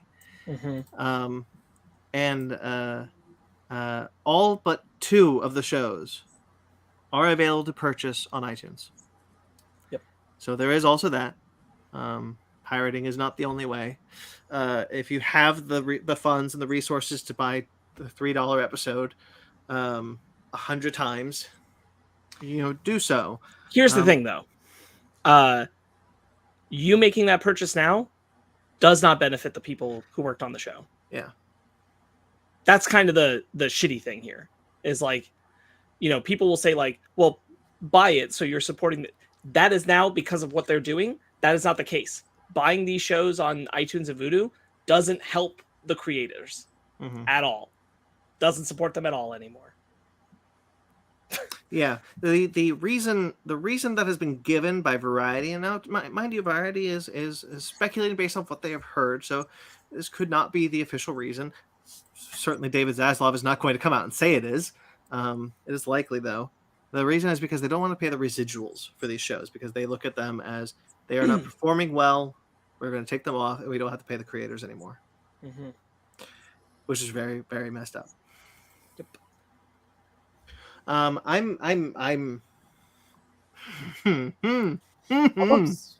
upset. This is really messed up. Animation, we talk about this all the time. Animation is always slighted in the industry. Yeah. Always. And it's just I'm really pissed off about this. Now there are two things like I want to piggyback off what I was saying earlier. There are two major things, which is like I want to support these shows fiscally. It's what I want to do. I love these shows. If I could have bought every episode of OKKO in a way where I knew it would never be taken away from me and that I owned it and it supported the artists and the creators, then I would have. Yeah. That's not the reality of our digital sales. And unfortunately, OKKO never got a physical release of any kind. So I have no way to purchase it in a way that supports the creators and makes it so that I have purchased the thing for myself permanently. This animated show, the idea that animated shows don't get these physical releases is not new. It's been happening. Disney started it, and it's just kind of piggybacked off of Disney. Warner Brothers even still released the first couple of seasons of Adventure Time before releasing a bigger box set. It's really infuriating. It went up to season 7 and then quit.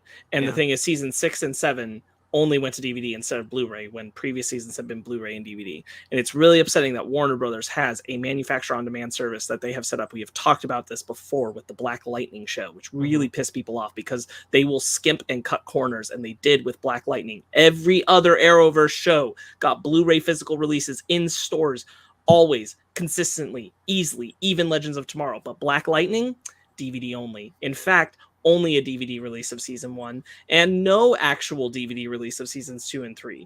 And then people were like, whoa, what's up with this? Is that racism I smell? And they were like, okay, manufacturer on demand Blu-ray. Sorry. So Black Lightning got its step up. But animation has suffered the same thing all the goddamn time. And it's ridiculous that we live in this current age. Like, I don't mind so much if you're releasing your old Looney Tunes on DVD and I buy it on DVD. I don't care. You can only upscale that so much. These animation shows are gorgeous and they are made in beautiful 1080p. I do not want to buy a physical DVD copy of a complete series that is in 1280 by 720. Get out of here. We're in 1280 by 720. Yeah, and we look like shit. And I don't want to be paying money for that. Damn. All right. Well, that's a shot. That was great. That was great. Yeah, we don't charge people to look at us, so we look like this. That's how it goes. But they are asking, like, it's just such a shitty, nebulous thing of like Infinity Train, Adventure Time, OKKO, Steven Universe, Close Enough. All of these are gorgeous, like really beautifully animated shows, and the fact that they will release them at these hamstrung, smallest scale, like it's nice to at least have the physical copies out there. I'm not saying don't buy these physical DVDs. Buy these physical DVDs. It is a good thing to do. Own them, have them, support them. There's extras on there that you can't get anywhere else. That's great. I love doing that. I love these shows. Some of them don't have it. OKKO doesn't have it. Close Enough doesn't have it. Probably never will now. It's just that they deserve better. These things are art, and they deserve better treatment. Ben, you had your hand up before. Yeah. You guys are familiar with Adam Conover, correct? Yeah. Yeah. He does some of his he has like not hot takes, but he does like Adam Ruins Everything. Little his show was canceled, and AT&T bought Warner Brothers. Yeah. But he's also on TikTok now, and he does like little Adam like ruins everything little skits or little blurbs. And boy, howdy, was he going on Warner Discovery right now. He's like, hey, do you guys remember when you signed up for a subscription service that those exclusive shows would never leave except in dire circumstances? Like the exception to the rule being the Marvel shows now on Disney Plus because they were Netflix originals. Mm-hmm. But that I mean, they're still available. But they went somewhere. Yeah, that was my next little thing. They went somewhere. That's the exception, not the rule. The rule is you make an exclusive for your streaming service, it's never gonna leave. But see, that's the problem, Ben. It's not a rule, and that's Could be a rule. We assumed when they started making these streaming services, these dedicated streaming services that weren't just third party like Netflix and Hulu. We assumed that the reason was so that these things would always have a home, always be able to be always be in circulation. Netflix has to pay a lot of royalties, and they're not going to pay a lot of royalties to the wrestler. No, that's the old one. Whatever. And to an old black and white movie, The Champ. It's called The Champ. I was thinking about it, The Champ. To an old boxing movie in black and white, because nobody's going to watch that. But that will always be available on the studio streaming service because they don't need to pay those royalties. They own that movie. That will be there forever. Right. And so like that should have been, it was an unspoken rule that we all assumed. And Zaslav is taking advantage of the fact that it was unspoken. And he is looking at these things as spreadsheets. And that's the thing. I got into not a fight. It wasn't a debate. I was just exhausted by the guy by the first response. But on Twitter, Sparks, I'm pretty sure you saw this because I think you liked one of my tweets. I did. He was arguing that all these shows, if they're not doing well, they're going to be taken off because Zaslav has a huge debt to pay. But you see how that's worse, right? Yeah. Like that's what I wanted to tell him. Like you see how that's the problem. He is treating these things not as works of art, but as numbers on a spreadsheet. Mm-hmm. And that is never how. Look, I don't give a shit. I don't give a shit how business savvy Bob Iger was. If he thought this way, there's no way in hell he would admit it. Mm-hmm. No person who runs a studio wants to admit that they look at these things as numbers on a spreadsheet and not pieces of art. Right. Because that's a suicide note. Yeah. Zaslav is not that person. He is not the person to run this industry, to run one of the biggest legacy studios in the industry. Warner Brothers used to be, anyway. He is not the person to do this because he is openly admitting to looking at these with not just as numbers on a spreadsheet, but through a prejudiced eye. Don't think that we haven't noticed that these things are being taken away from marginalized creators a lot more heavily than they are the other one, the non-marginalized creators. Mm-hmm. You're right. We've noticed this. 4 women were fired from the board from high-end positions in Warner Brothers this week. I did not put that in the news, but that is true. 2 of them being black. Mm-hmm. This man is openly he is saying the quiet parts loud. Yep. Yes, I agree. Like we've talked about before why this is bad with Zaslav and everything and the shittiness of his prejudice like leaking all over the company and it's creating a bad look. I think the thing I revert back to like when we talked in the conversation, like here we are and I'm saying the same of like I'm just sad, I think more than anything, about the future state of Cartoon Network at this moment. Yeah. Because Cartoon Network is a pioneer in modern television animation. And I think that's going to go away, sadly. And I like some of the strides Disney has been taking with its animation, but let's be honest, they canceled the Owl City because it was too gay. And the Owl House, sorry, the Owl City, Jesus. The Owl House, they canceled it because it was too gay. And Cartoon Network was willing to take bigger swings and frankly forged the path that allowed the Owl House to exist. And if this is going to get hampered, then I don't know where television animation takes its big progressive strides, because there have been wonderful ones in the past decade or so. And I think that we've just lost it. I've been watching a lot of Gumball. I'm almost done with the first season, and I bring that up my week. Show that doesn't have a single season physical release, DVD or Blu-ray. How insane is that? That's insane. It's an incredibly popular show, as I understand it, which Yes. is probably why it hasn't been targeted by Zaslav at this point. But you will never see a show. I mean, maybe soon. Like I do see there's a place where Disney is going into that direction, but you'll not see a show like Gumball on Disney at this point. No. Anything that progressive, because Gumball is look, it's not that progressive, but it's pretty progressive, is shunned on by Disney. They don't want that stuff. They're a pretty conservative company, even though they claim not to be. Right. Yeah. Whereas Cartoon Network is always willing to take those risks. Mm-hmm. You're not gonna now. Who's gonna take those risks? Nickelodeon. That's what I'm saying. Is that it? The landscape of modern television animation is really grim right now. Yeah. It just is. It's super shitty because a Cartoon Network and HBO Max, a streaming giant, and our television access channel were just knocked a serious blow for why would people want to go there if they do have these ideas? Why would they want to go to Cartoon Network now to push these ideas forward? Cartoon Network, the company itself, obviously gives a shit and would care about them, but they still have to answer to Zaslav, and he has shown now that he does not give a shit one way or another about their work. And he constantly, every week, shows how little he cares about these people's work, starting with Batgirl. This is all coming off the heels of Batgirl. I'm just, I highly encourage, if you're a fan of the television animated shows in whatever way you choose to support, I endorse. If it's physical DVD, whatever you can do, check out Summer Camp Island, check out Infinity Train, check out OKKO, talk about them. Don't let these shows disappear close enough. And other ones that we've talked about, Amazing World of Gumball, We Bear Bears, all of these things that have come from this past decade or so of Cartoon Network television animation, pretty much all gems. There's one in the list, Mau Mau, which is not talked about a lot, and frankly, like, it's not as incredible a show as some of the others I've named, but I still think it's good modern television animation. Victor and Valentino is another one that I really like that was knocked off this week. Victor and Valentino was taken out, and that is a show that is unique because it's from a perspective of Spanish descendant kids, and they are investigating like demons and spirits and ghosts and that kind of stuff, but it's all with an edge of like their culture and everything. And that show was done in both English and Spanish by the entire voice cast, which is a rare thing with Cartoon Network. That was a huge deal.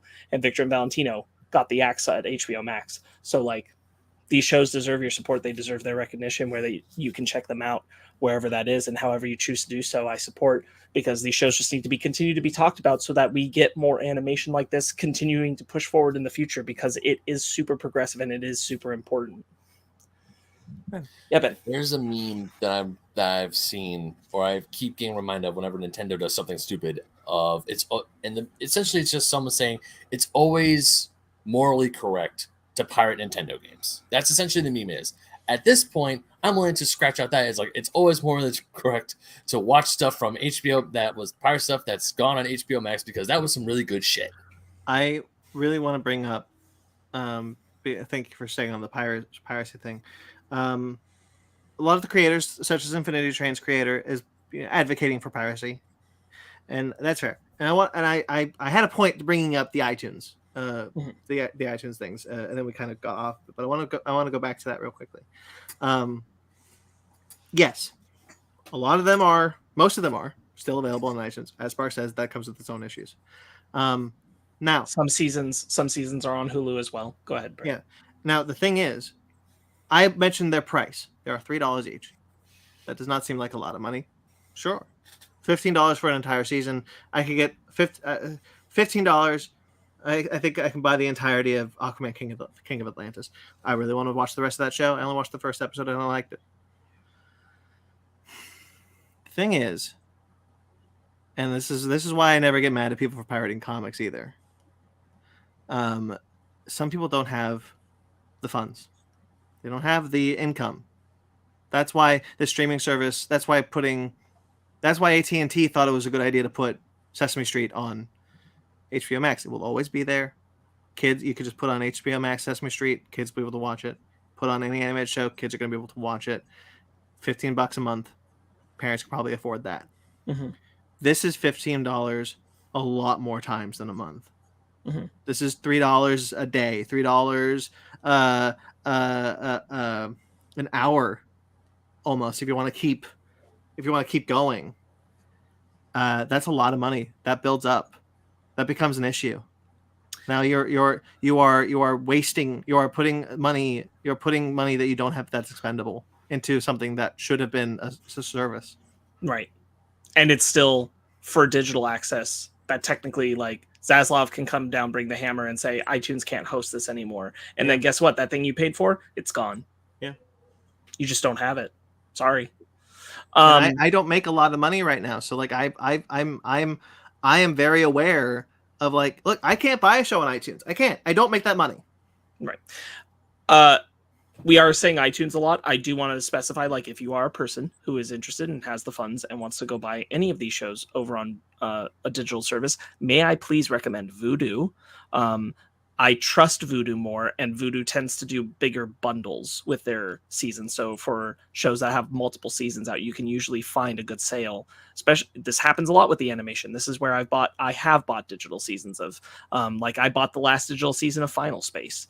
The moment it was canceled because and taken away, because I wanted to be supportive of that show, and I was mad because I got the Blu-ray of the first two. So Vudu is where I encourage, if you're going to do the digital sales, please go do Vudu. I don't trust iTunes layout there. If someone's going to lose hosting rights, it's going to be iTunes first. Amazon's not a terrible alternative, but I highly recommend Vudu. Just because Vudu's managed to last, and they tend to treat the customer care better as far as, like, their sales prices, things like that. So I'll say that about that. All right, well, let's move on. But real quick, I just, as a final note on it, I don't want these things to fade away, because it's very easy for us to say, like, why are we harping on this particular, like, there's a lot of shitty things that are happening at Warner Brothers Discovery, a lot of people losing their jobs who shouldn't, or having their jobs consolidated, and people being firing, and a lot of shitty things in the Batgirl situation and all that. And those things are important too.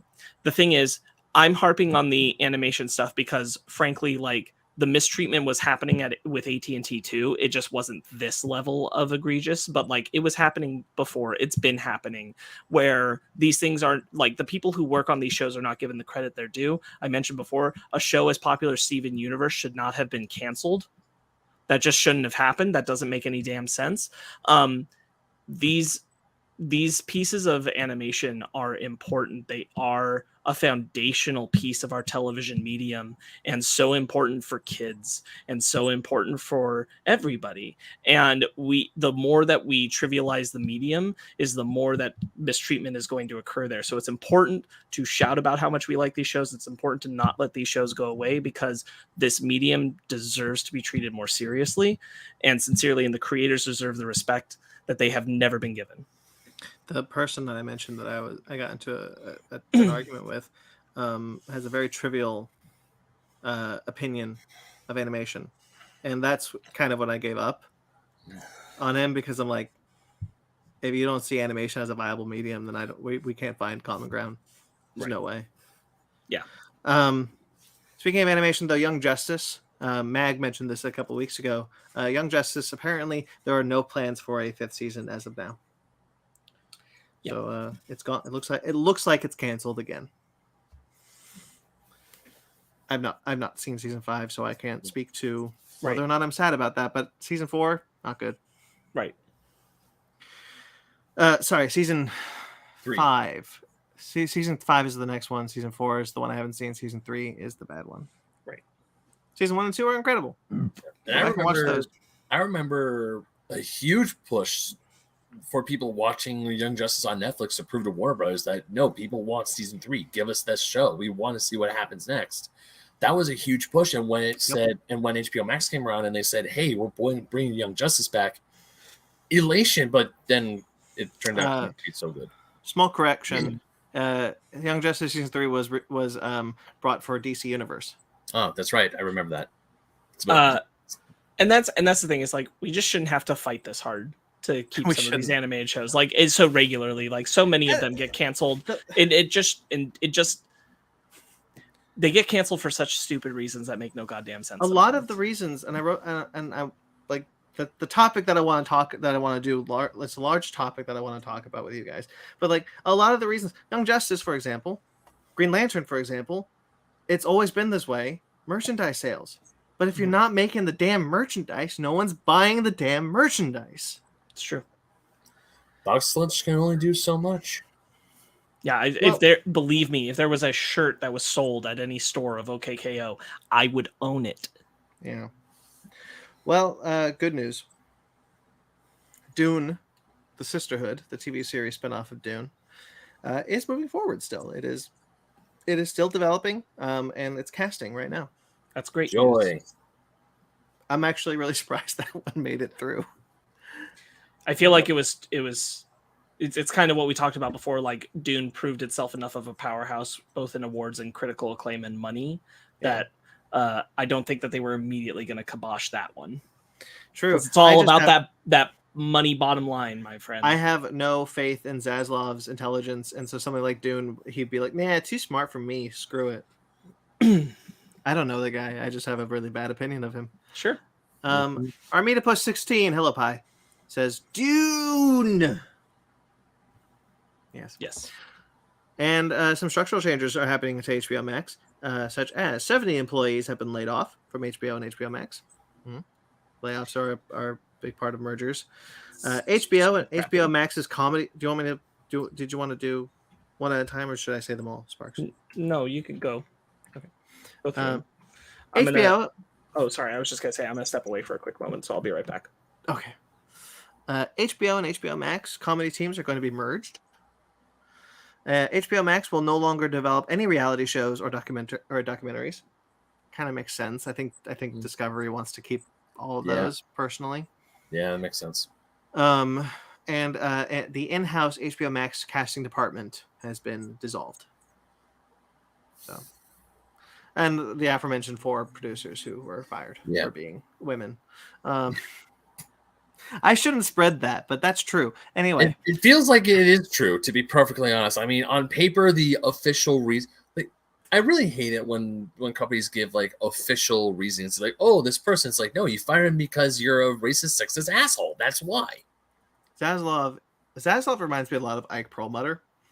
That guy.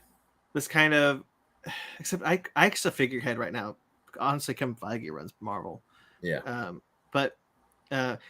Wait, I don't want tweets about that. That is true. He is the chief creative officer of the entirety of Marvel, and he no longer answers to Ike Perlmutter, who is the president of Marvel, which means he's just a figurehead. And Kevin Feige runs the whole thing. So, nah.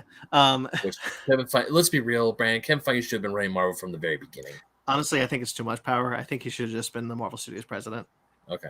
I think giving him the chief creative officer of all of Marvel was a bad idea. Oh, I'm sorry. I was just only thinking Marvel Studios. Yep, you're right. That is a little bit too much. Yeah, it's just too much. But you know what? As long as he still makes good movies. Yeah. Now, if he could just make a good TV show. Anyway, I like She-Hulk.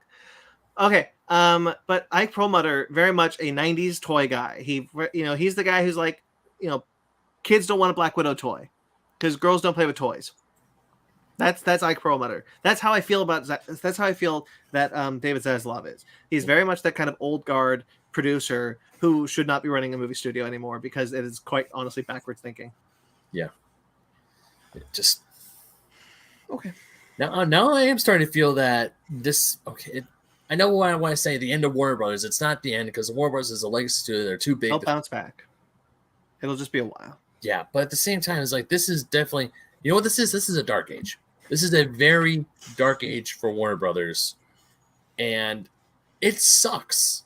It really sucks. Yeah. And I am like when you guys were saying that there's no such thing as a physical copy of Amazing World of Gumball. I'm like, there should be DVDs abound. I'm really pissed off that now we probably won't even do the Blu-ray on-demand manufacturing service for close enough. I would buy those Blu-rays. We went the wrong way when we put all of our faith in streaming, and like the DVD and Blu-ray thing. Yeah, that's a problem because animation always gets shafted in that department. But it's quite honestly, a lot of things are not getting DVDs or Blu-rays anymore. No. All of Indian cinema doesn't get put on physical media anymore. because during the pandemic they just realized it's not worth it anymore. But the thing is, like, now we're facing like literal evidence of, well, we'll just make art not exist anymore to the Yeah. best of our ability. We'll just make it absolutely inaccessible. And it's the thing where like we put our trust in the wrong in streaming. And we are now seeing the bad side of that trust. It's also, as other people have pointed out, very confusing how the region laws of this kind of thing break down, because Close Enough is still available on Netflix in the UK. So it's like all these. How does that work? Does that benefit them differently? It's not clear. That I've told Brandon before, like, the streaming world is such a wild west. Antitrust laws and all kinds of things have to be made. It will change, and these restrictions will be made to not punish artists and reward companies for this kind of behavior, but we're not there. Yeah, but Sparks, you just said a really magic phrase that got me thinking. You just said Close Enough is available on Netflix in the UK, right? Mm-hmm. Mm-hmm. VPNs, baby. Yes, that's true. But again, like, it's those tactics that shouldn't need to be used, right? But yes, Sure. you can do that. And it's also it's confusing because it's like HBO Max, having it not be on HBO Max means now they don't have to pay these residuals or do these kinds of things, but having it on Netflix UK is fine. It's where are these lines? What are these vague like loopholes in contracts that they're able to jump through that need to be closed? I mean, I hope. Go ahead. It's probably not going to happen, or at least it's not going to happen for a very long time. And if this does happen, it's probably going to be way past the point of no return. But I just hope that now Discovery or whoever, Zazov leaves, Warner Brothers is sold again to a company or to a people. Don't sell the fucking company again. At this point, Brandon, I want them sold to someone who actually gives a shit. Honestly, It's probably not. Let me Paramount. Just selling Paramount. You know what? No. Fuck it. Let them. I will not mind. Because right now, with all this news coming out of like people getting fired, shows constantly getting canceled, your exclusives that were supposed to stay on HBO Max till the hate death of the freaking universe are now gone. Let someone who actually gives a shit about this art take over. Get Zazov the fuck out of there. Sorry, I know I'm swearing a lot, but this is really pissing me off because this should not happen. This stuff, I am also like really bummed out for people like the creators, J.G. Quintel, the person who created the Infinity Train, all of these creators who probably put their heart and soul into these creations, who finally fought through the trenches to get their shows made and on television, and now are just ceremoniously wiped away because some racist douchebag decided, nah, we need to save money, and this is the way to do it. Yeah, I agree. Honestly, at this point, I don't think selling Warner Brothers to another company is the way to go. I think making them independent again, is the way to go. As I think we've seen the past 20 years, Warner Brothers has moved 4 different times, and each time it's gotten worse. Mm-hmm. And I think that if Warner Brothers really wants to succeed in the way that it used to, it'll take a bit to get the capital they need. They won't be able to put out multi-billion-dollar movies again for a bit. But I think it's more beneficial because at least the people who run that company would hopefully give a shit. I mean, because the overlord company, the tech conglomerate that will buy Warner Brothers will never care. Yeah. I mean, for Christ's sake, the face of Warner Brothers for years was an animated cartoon character. Literally every single time you see, I mean, yeah, you wouldn't see the Warner Bros. Logo, but every single anime movie, like those old ones from the 90s, who comes out in a tuxedo and spins the logo around? Bugs Goddamn Bunny, that's who.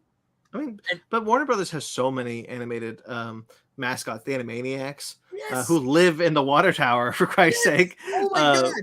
When I went to the Warner Bros. Lot to watch Project X years ago, I saw the water tower. I was like, that's where the Animaniacs live. There they are. They're up there. And they're on Hulu of all places, but they're still here.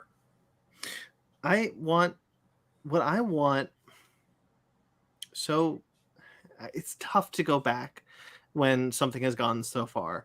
Yeah. And we always knew that the streaming age, what they're doing at streaming right now, this current age of streaming right now, we always knew it's not going to last, as Ben said, to the heat death of the universe. It will last as long as these streaming services are financially viable. And once they're gone, a lot of these exclusives will be gone with them. We always knew that was a possibility because of the physical media. That's why I always get so mad that Disney doesn't put their exclusives on physical media.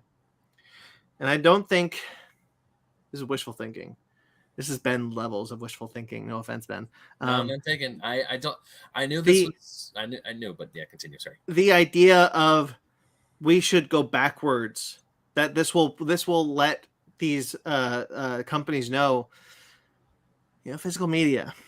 There will probably be a higher demand than there have been now that the unfortunate wake up call has happened across the states. That this is temporary. I would like to see physical media come back in a way, maybe not to the levels it was, but in higher numbers than they are now. Mm-hmm. It's unlikely, but that's what I'd like to see. Yep. That's the only way to preserve art is through a physical release. Yeah. Because that's the thing. That's the thing about VHS that people didn't quite understand when VHS first came out. Because once you watched the movie that was in theaters for a couple months, even a couple of years, maybe once that was gone, that reel's gone.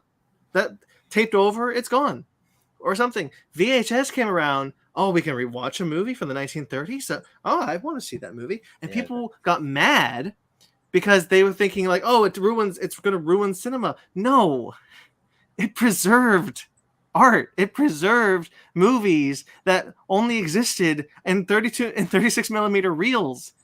Mm-hmm. Now we could watch Casablanca at home and not have to wait for some television studio to get the rights to air it once a year, or for it to come back into a movie theater that you may not have access to anymore. Now we can own it. Now it's there forever. It will never be gone. Mm-hmm. And then when DVD came around, it was still a physical thing. But then it's like, hey, remember how? Because my Nightmare Before Christmas tape got ruined because the VCR ate it. It wore out, and something happened, and the tape got all messed up. So now it's like, hey, here's a disc that has the film on it, and it looks better than ever. And it's not going to get eaten by a VCR. It's like the physical media just kept getting better and better and better. And it's like, this is great. Now we truly have, as long as we have a power outlet and a monitor, we can watch these shows. We can watch these films again.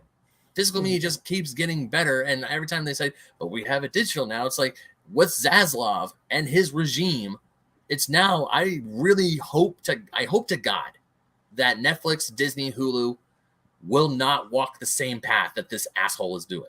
I don't think they will. I really hope that they will stick to the unspoken rule of, if we make it for our service, it is not moving. I think there's a lot of people going like, I wouldn't put it past JPEG, to be perfectly honest, but like, I think there's a lot of people who are running the streaming services just going like, we could do that? And because they would also think it was the rule of like, well, that's the point of doing this. And I don't think I think Disney has too much pride in their company to remove Herbie Goes West or whatever. what are the Herbie movies? I don't think Disney will do that personally. I hope not. But I don't know. I hope not. I don't know. Still scared though. Yeah. It as Parks said, new laws will have to be put in place to protect art. Quite honestly, it's protecting art. You can't just it shouldn't be okay to just erase art. It just shouldn't. Yep. Yeah. Now the Jolly Roger flag that's in the corner of my on my loft is looking pretty nice right now. I'm gonna have to start flying that soon. Pi, I hope you're still here because we're going into the trailer parks. The multiple trailer parks, apparently. We're all going to 2 different ones. Okay. If you don't mind, I'll talk a little bit about Cobra Kai Season 5. Go for it. I assume you guys did not watch the trailer for this. Oh, no, I saw it.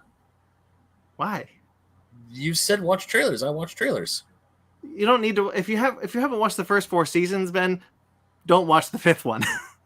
I mean, I kind of want to watch Cobra Kai, but... You should. I think you'd like it. It's a really stupid show. It's a very stupid show that its first 2 seasons were very confused totally. And I will die on that hill, Pi. That's really funny. It's not a response to me, but it was really funny that the moment I said his name, that popped up. Yeah. Pie's saying Banjo's playing because we're going to the trailer park. Yeah, I do like Cobra Kai. I think it's a lot of fun. It's very stupid, as I said, because karate is going to karate is going to save the San Fernando Valley, guys. There is an evil karate instructor that's creating evil karate kids, and what now? We got to save the San Fernando Valley, but he's going to spread throughout the world, throughout the United States. He's going to expand Cobra Kai, and I'm like, wow, this is. And like it's the scene in Community during the third Christmas special when Britta's like, I understand that the stakes aren't actually that high, but it makes them feel extra scary. It's Terry Silva from Karate Kid 3 is now running Cobra Kai. The bad guy from Karate Kid 3, the psychotic blonde haired dude, he's coming back in the season. I forgot who that kid was, but sure. They are very much scraping the bottom of the barrel. Now that they got Elizabeth Shue, they're kind of like, who else can we bring back? Who else will do this silly show with us? Because they brought back the Asian kid from Karate Kid 2, the Asian Johnny, and now he's going to be a part of the team, and they're going to train the good karate kids to fight in the next All Valley tournament. I'm like, whatever, this show's dumb. Wait, was it amazing? Go ahead, Ben. Who was the main protagonist in Next Karate Kid? Was Jennifer Love Hewitt? No, it's who was?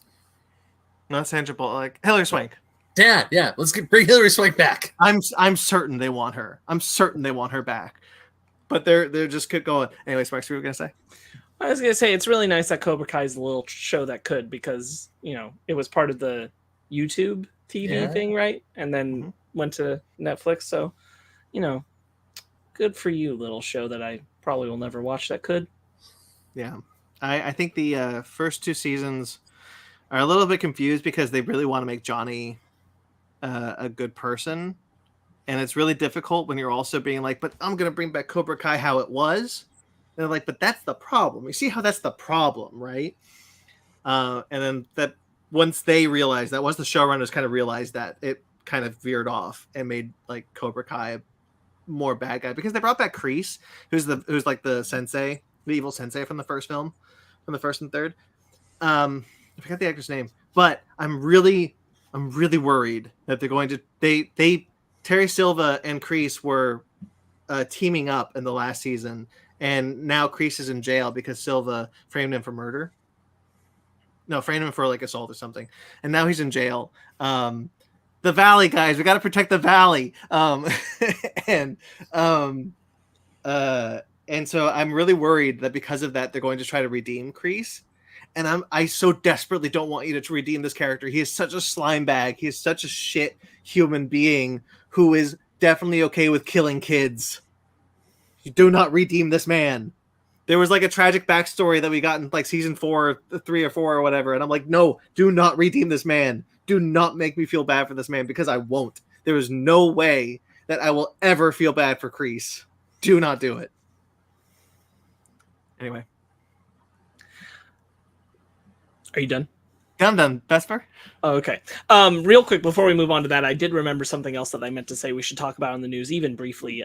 This is another thing where I know Ryan would have a lot to say about it if he were here, but I think Ben can say some stuff, which is that Magic the Gathering, the card game, announced 2 new pop culture expansions.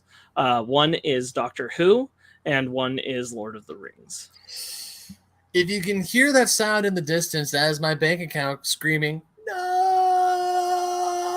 And me going, yes, as I do my creepiest little gremlin face. Brandon, his mic is muted right now, but he is showing off all of his Godzilla Magic the Gathering cards. The second I saw that Lord of the Rings announcement, my brain's like, well, I'm buying a frack ton of cards now, and I'm building a new deck. I have to admit that the Doctor Who one actually intrigues me quite a lot, and the art for it looks exceptional. Just some really lovely Doctor Who Magic art. So I'm very much thinking about, do I want to do that? Do I want a Doctor Who Magic expansion? I might. I haven't seen the Doctor Who art, but I'm not that big of a Doctor Who fan, so that one's like, I mean, it's cool that it's there, but for me, it's like, give me that Lord of the Rings deck. I want Aragorn or Gandalf as a planeswalker. That would probably be so rad. I could summon a Balrog. He's probably a red-black card. Oh, that's gonna be really fun to play and build a Lord of the Rings Magic the Gathering deck. I am looking forward to this so much. I think that is pretty cool. I'm intrigued a lot by both of these announcements. I think they're doing something pretty cool there. So I just wanted to touch on that briefly. I think that's going to be fun. That's cool. Me too. I want to bring up Pie's comment real quickly, and then we'll move on to the next trailer. So he says, it was never the narrative goal to paint the old way of Cobra Kai Dojo in a good way. It had a lot of nuance of gray morality that I thought was appropriately addressed. You can think that. And I don't necessarily think you're totally wrong. I just think you gave this really stupid show too much credit. He also had, you want to bring up his other comment? No, that's just a personal. Sure. Well, he's just saying we should talk about this soon. And Okay. we will. I do want to have a longer discussion for it, but I do think that it is kind of there, but not to the degree that he's suggesting. Vesper. This This was the it's a French sci-fi film director. What do we think about this? looks actually really good. I thought this looked pretty cool. Yeah, it's I can't tell if it's Earth, and at the same time, I'm okay with that. And like the plant life that we saw was very, I don't want to say Avatar-esque, but it was definitely alien in some way. And It feels like it's Earth, mhm. like a future Earth, like a some sort of apocalypse happened, like a post-apocalypse world, or just a post-apocalypse world. Who knows? Yeah. But I thought this looked really unique, visually interesting. I dug this. What did you think, Sparks? I am not feeling particularly any way about it, if I'm being honest. I think it looks like it could be. There was nothing that hooked me, nothing that grabbed me necessarily, I should say. Feels like there's cool ideas, but I don't know that the narrative took me. Sure. All right. Let's move on to Guillermo del Toro's Cabinet of Curiosities. This is a kind It's of a first look. Yeah. It's a first look, and the second I saw this trailer, it instantly reminded me of the Guillermo del Toro exhibit they had at the LACMA a few years ago. That was really cool. And it was extreme. You went, right, Brandon? I did go, yes. Yeah, it was so cool. And it definitely reminded me, it's like, yep, if I were to look into Guillermo del Toro's cabinet, this is probably what I would find. So I'm all for it. You know that the LACMA exhibit was there because he was moving all that stuff into a house. That's basically a museum. Oh, so I actually did go in his cabinet. That's cool. That's pretty much what that was. It was all his Bullshit. stuff.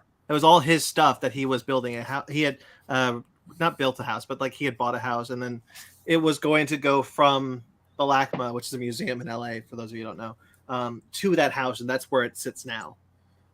You know what? I think I remember they said like this is all this stuff in this exhibit belongs to Guillermo del Toro. Yeah. I think I remember it just slipped my mind.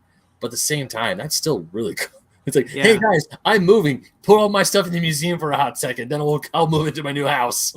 I really like Guillermo del Toro, and I really like what he said in this, where it's just like, these are the director's visions. They have the control here. There's a lot of really creepy practical monsters, I think, that look really cool. I know it's not Del Toro specifically saying like, hey, because like you said, the directors are the ones who control it. He's just funding it. He's the producer. I'm assuming he's producer on the show, correct? He might be narrative. He might be writing a lot of them. Right. Okay. But still, he's like the Rod Sterling of the show, if that makes sense. A little bit. It does feel that way. Yeah, and yeah, the creatures. I even saw like the little behind the scenes of them doing the prosthetic makeup for one of the monsters. It's like, this is the Del Toro I know, and I want more of this. Mm-hmm. Sparks. I was just looking to see who wrote some of these. It looks like, I think, 2 are by Del Toro. Everyone else is a different writer. Okay. Both in story and teleplay. But he is as Ben said, he is a producer. Okay. Yeah, it looks like he's excited about it, so I want to be excited about it. So yeah, I am intrigued in the next trailer for that. Me too. Wednesday. This looks great. Oh, this looks so good. Oh, I'm so happy for Jenna Ortega. She's so good. Damn, Okay. she's so good. Real quick thing. I realize I have a bit of a fear of something that I did not know I have until just recently. Piranhas. Yeah, I don't like piranha. I mean, because I swam in the ocean. There's probably a lot more deadlier things in the ocean than a piranha, but still, it's seeing Wednesday drop two bags full of piranhas in a swimming pool from the bully from what was he from? Of the bully from Stranger Things season 4. The guy with the water polo player. He also played the. No, I know. Yeah. Oh yeah, he is that guy, isn't he? Yeah. Okay. Yeah, it was like, oh, that's brutal. Also, that kind of scares me now. He, I guess the piranhas just ate his nuts off. Although that was a lot of blood. That is even. Technically, you can die from that. Oh, I'm sure. Yeah. Yeah, I thought this looked. Look, I like Jenna Ortega's a lot. I like the Addams Family, and I think this is well cast. This one I didn't love. I didn't love this trailer. I am intrigued by it though. I like the idea of centering on Wednesday and kind of this like gothic murder mystery. It was kind of the same reason why I was intrigued in Sabrina. The Chilling Adventures of Sabrina. It's kind of a similar idea. So I want to see more before I love the casting. I'm so happy to see Catherine Zeta-Jones as Morticia. I think it's great.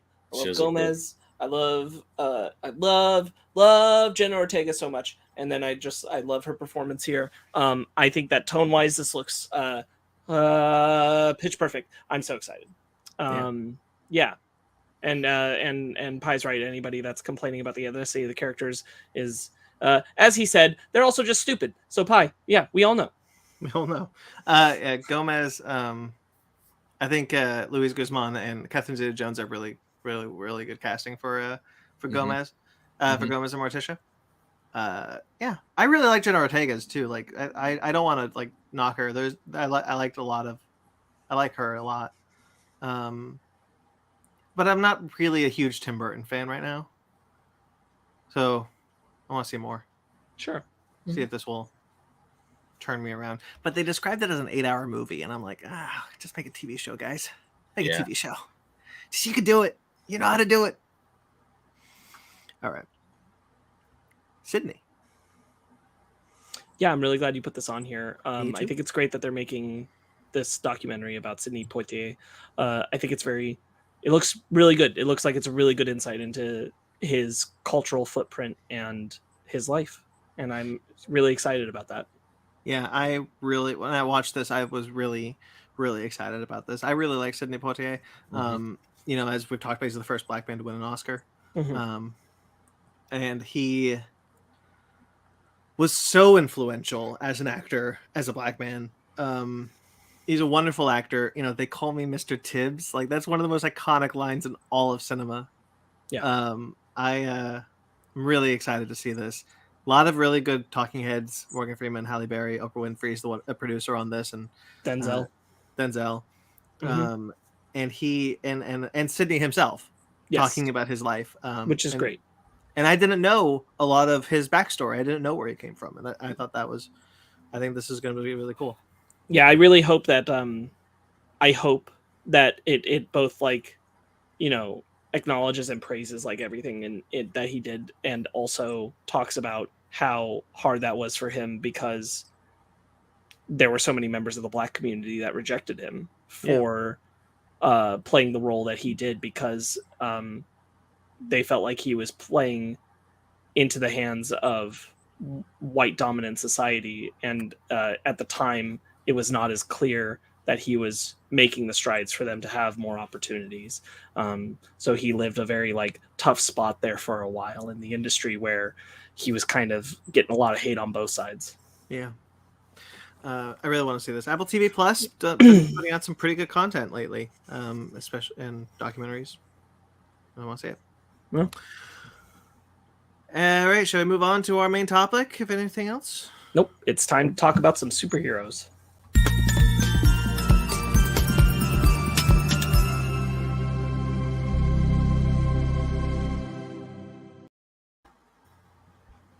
full spoilers for Dragon Ball Super Superhero. I'm so glad we live in a world where we have now done 2 Dragon Ball films as reviews on this show. That is very cool. My inner child is screaming. The latest Dragon Ball movie is out in America. It's been out in Japan, but now American release is here.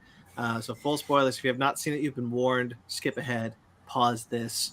Turn us off. What are you doing? Turn us off quickly now. Do it now. If you have not seen it, go run. Full spoilers. Who wants to go first? I'll go first. I loved it. I thought this was excellent, and it's my second or third favorite Dragon Ball movie. Oh, nice.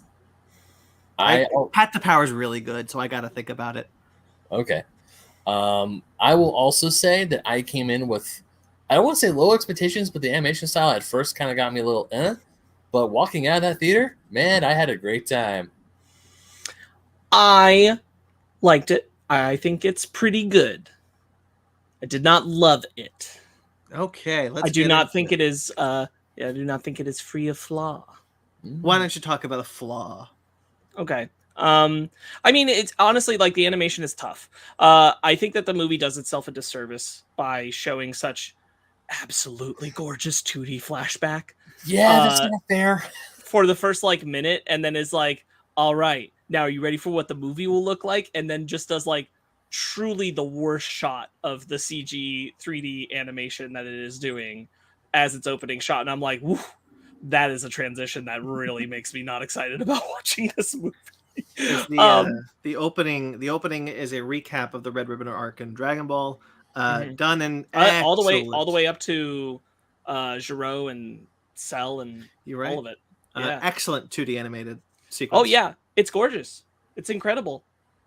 And then it's this opening floaty world like environment shot getting us to where Magenta, the current leader of the Red Ribbon Pharmacy, which is also still the Red Ribbon Army in secret, is, and it just looks like garbage. And like we've watched a beautiful 3D CG anime film. It's Lupin the Third, the First, and this was not on that level.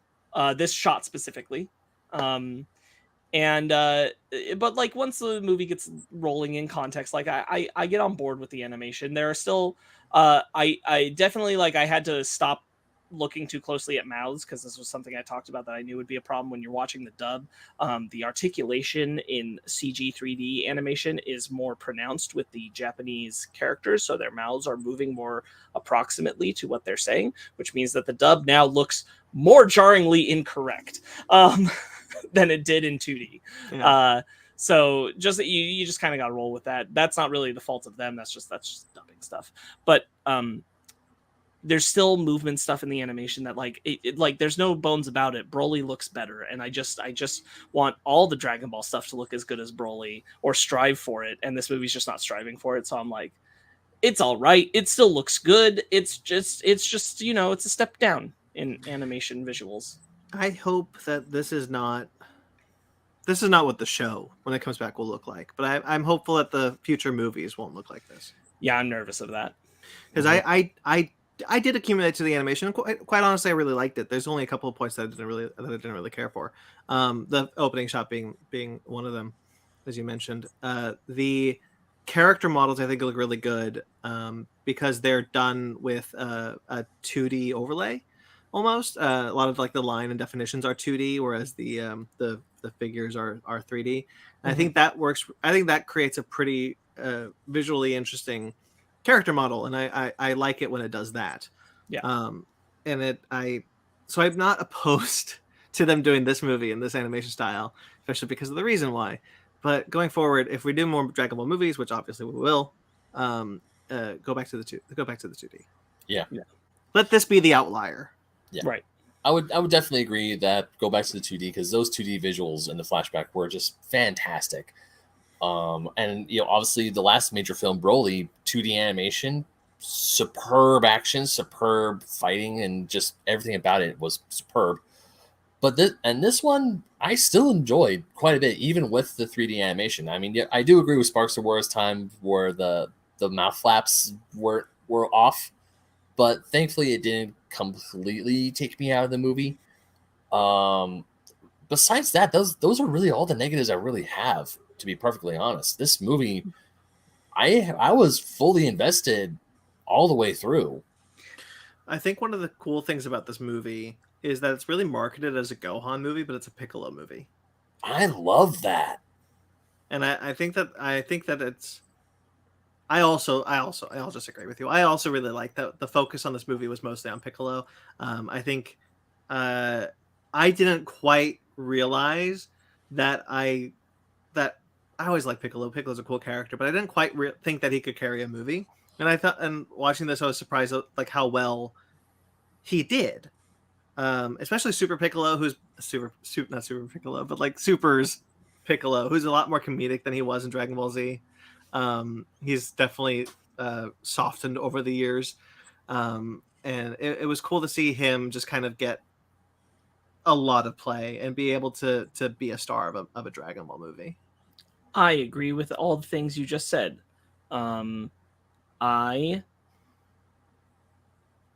Yes, I think I wanted to find the right way to say it. I think that Piccolo's arc in it is really good. I think that it's really great that he's at the forefront. I really like it. As far as the sentence of like it was marketed as a Gohan movie and it wasn't, and it's actually a Piccolo movie, and I think that worked great. Yeah, except I think Gohan wasn't very good in this movie, and I'm gonna be honest about that. I don't think the character stuff is very good. I mean, like, boy, you want to talk about a shortcut? We took a shortcut with Gohan to get him to what is affectionately, I guess, called Gohan Beast Mode, which is the silver form we see at the end. Not crazy about it in the animation. This particular animation, I don't like the hair. I think Yeah, I agree.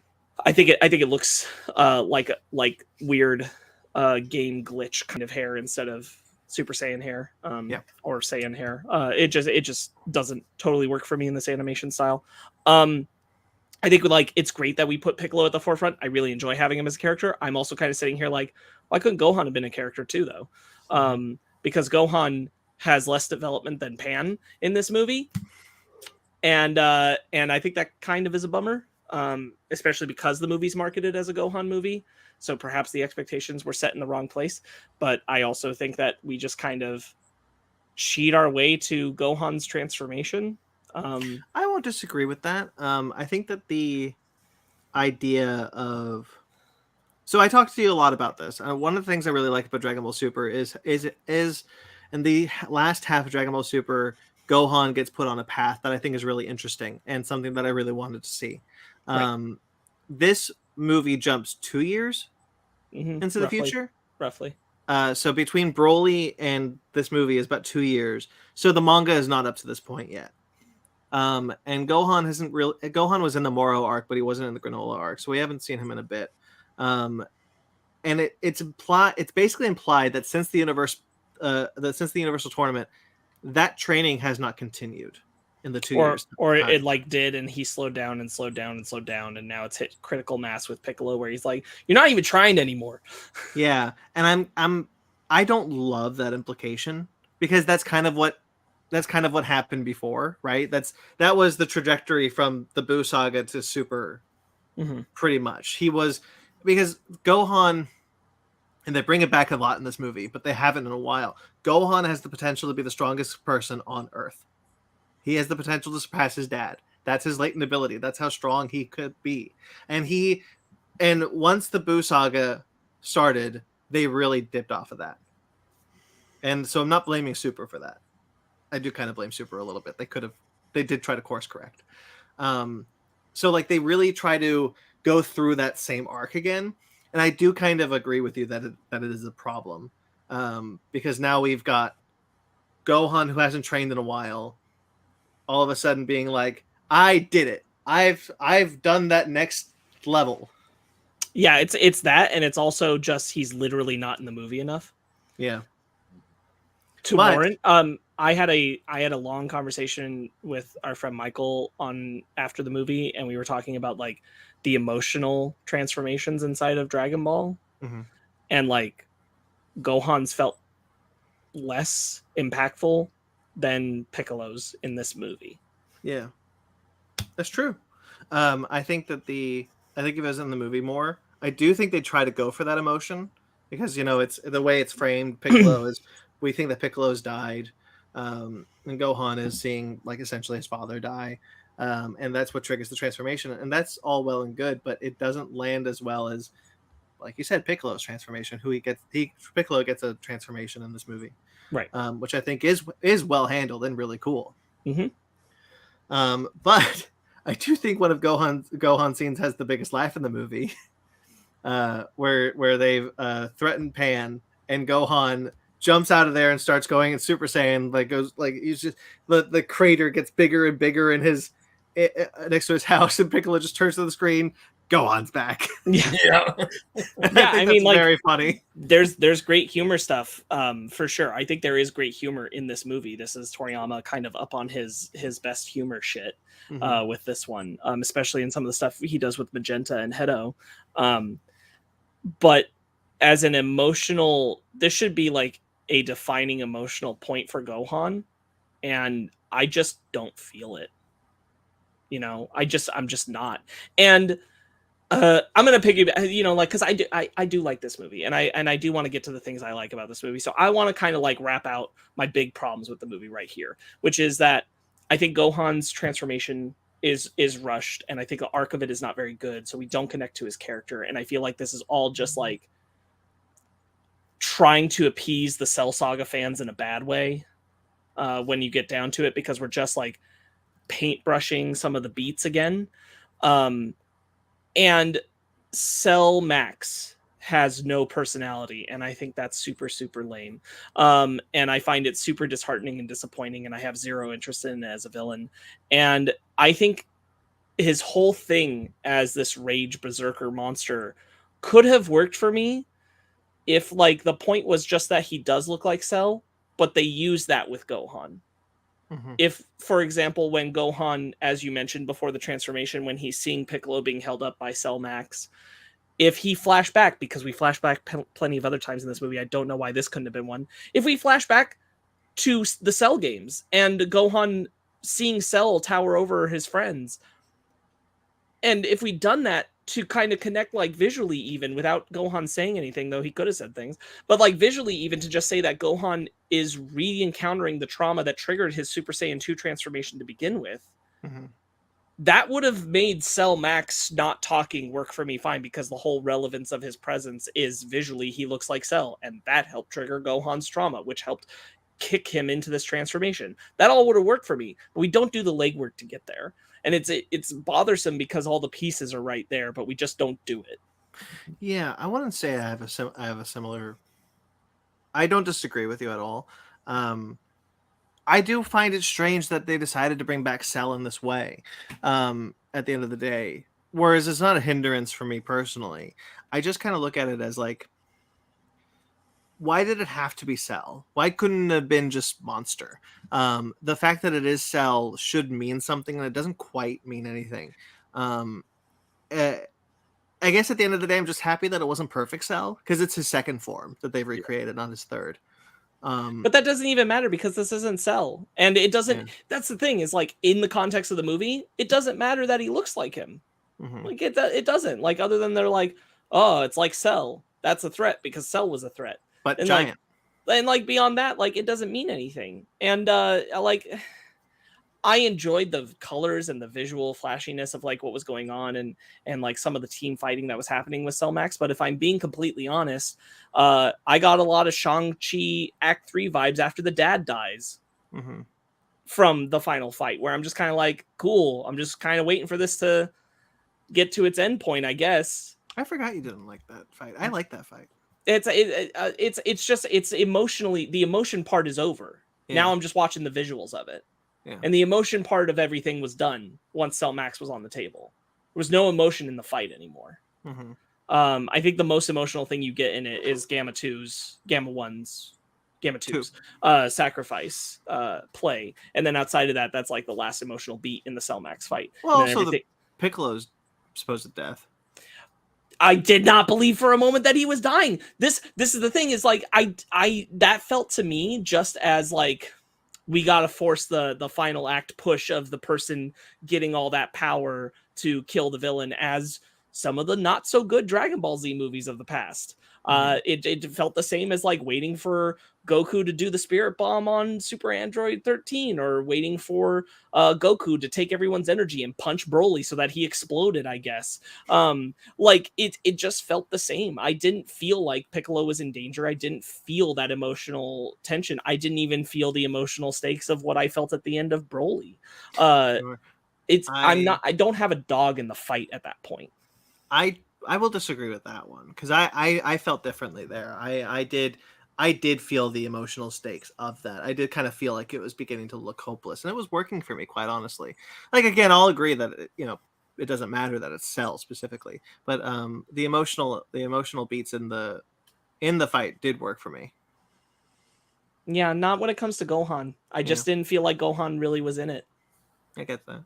If I'm being blunt, like, it felt like the flashy visuals of what is good Dragon Ball, but not with the heart behind what makes good Dragon Ball. Mm-hmm. I know what they were going for, and like what's happening with Piccolo, but the villain doesn't mean anything, so I kind of can't care that much.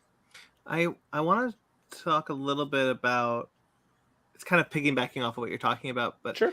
One of the things that I find interesting about Toriyama right now is how he's bringing back forgotten powers and forgotten elements.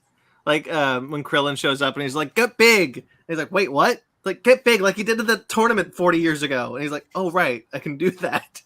I thought that was cute. Mm-hmm. Ben, did you have anything you wanted to add? I'm trying to think.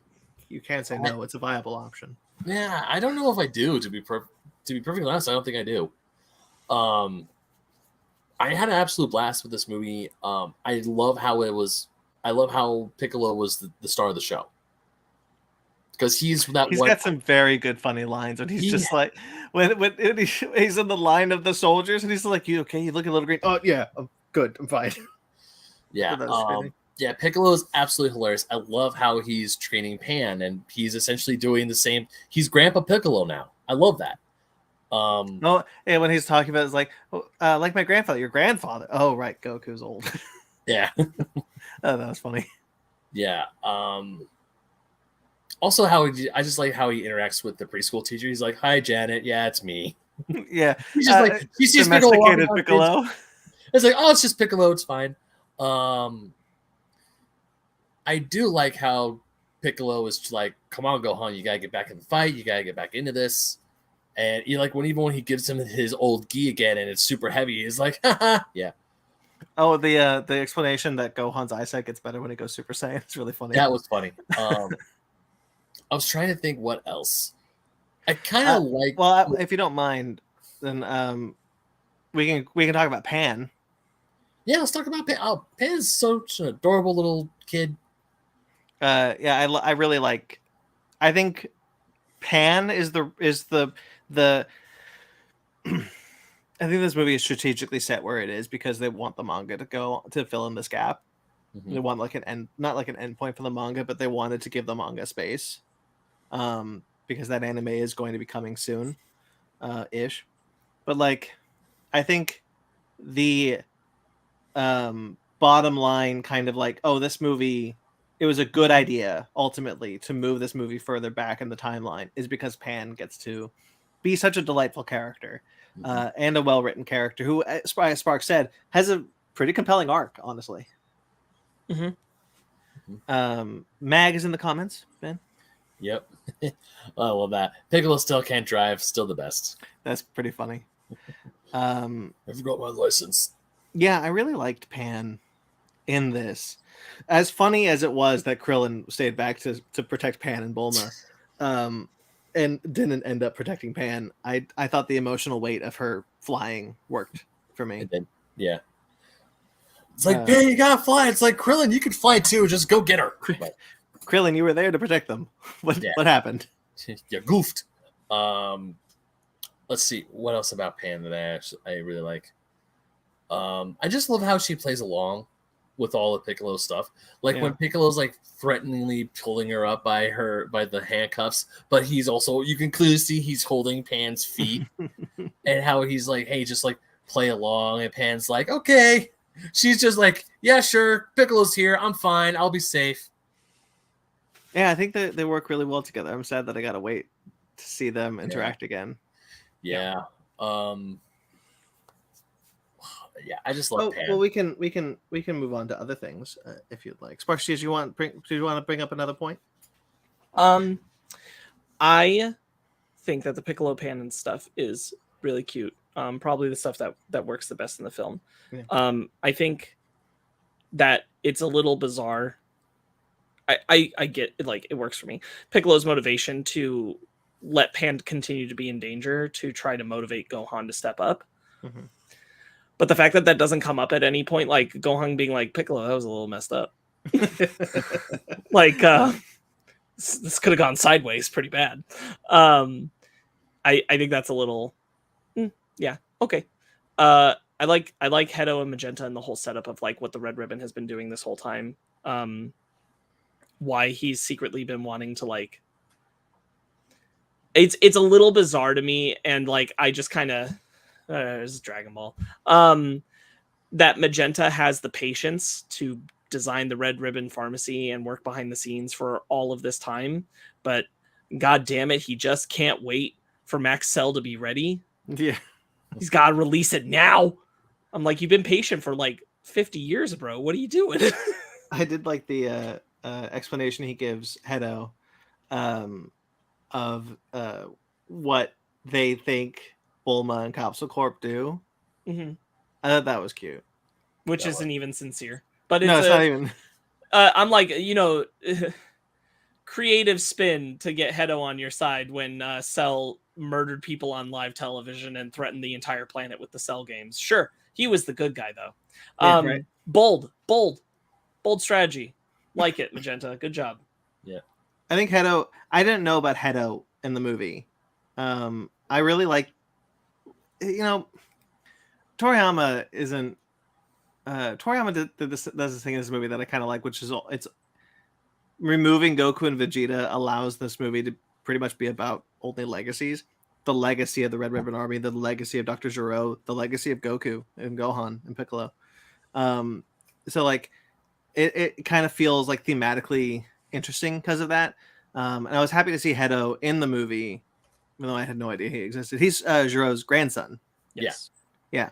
I thought that was a good inclusion to do that.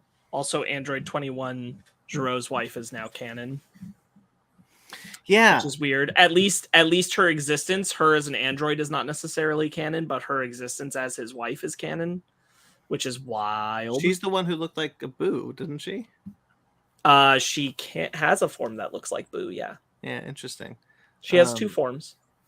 This also, I also thought this was cool because this made canon that 16 was Gero's son, which was always canon, but it made it in anime canon. Yes, because it was always canon because obviously I knew it, but like it was never explicitly stated, and I was only in Toriyama's Kenzenshu books that he released in Japan. What are those?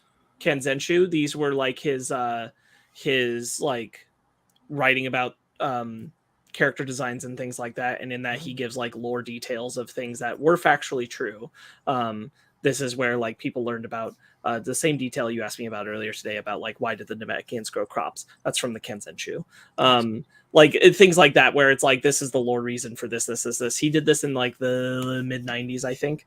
Mm-hmm. And these have been translated online, but like there's no English version of these, but there's a few volumes Kenzenshu books of him basically like the making of Dragon Ball kind of thing. Mm-hmm. But in there is where he said 16 was Dr. Gero's son who was injured during one of Goku's attacks on the Red Ribbon Army. And that's why Gero hates Goku and redesigned him as an android. That's where that comes from.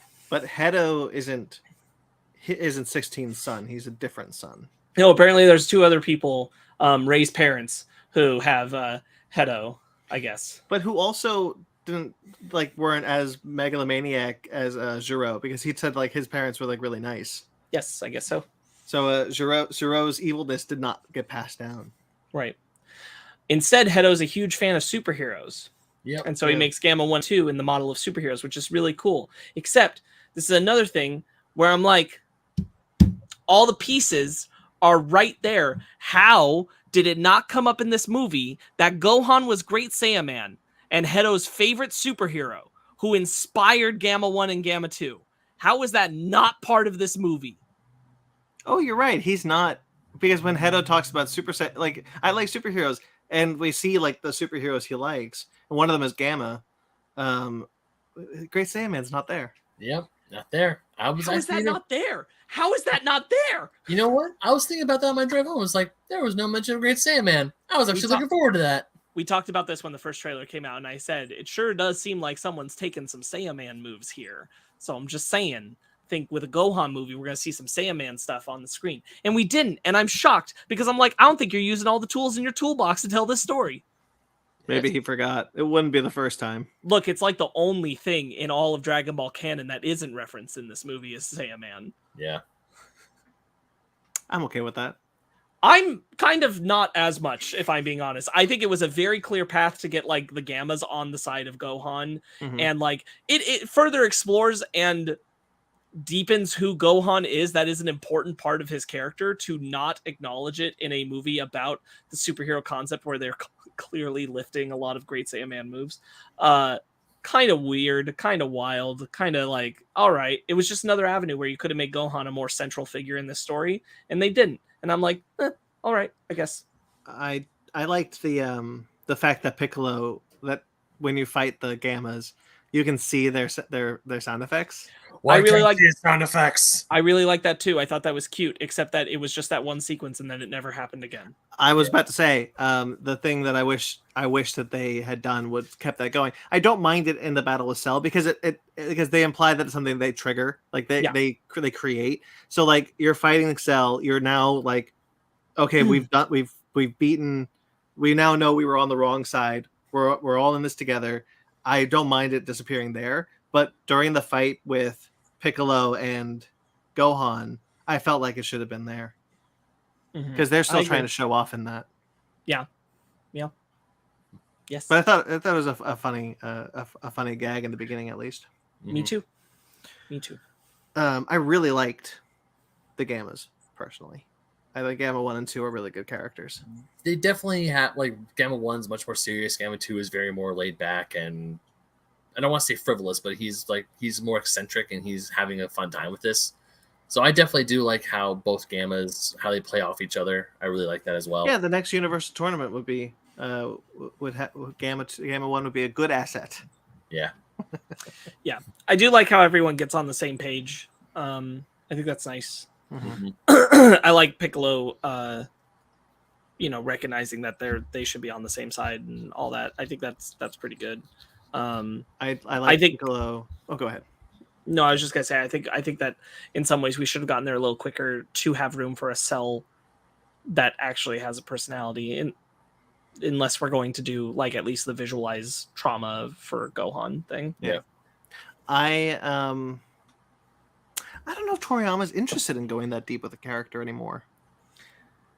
Yeah, I mean, like, I guess I would agree with you, except that I thought that Broly had enough on the table that we got a pretty good look into his heart and his past. That's a good point. That I just feel like, I think if you are going to repeat the beat of Gohan having the line appear behind him and splash open to be the trigger for this new transformation, then I don't see any reason in a film full of flashbacks we can't at least visually flashback to Cell and imply that the trauma of that past is what's triggering this transformation again. I don't know why we can't go there, because again, like, it just goes back to a wordless berserker version of Cell is meaningless in this film because visually it doesn't really trigger anything for anybody.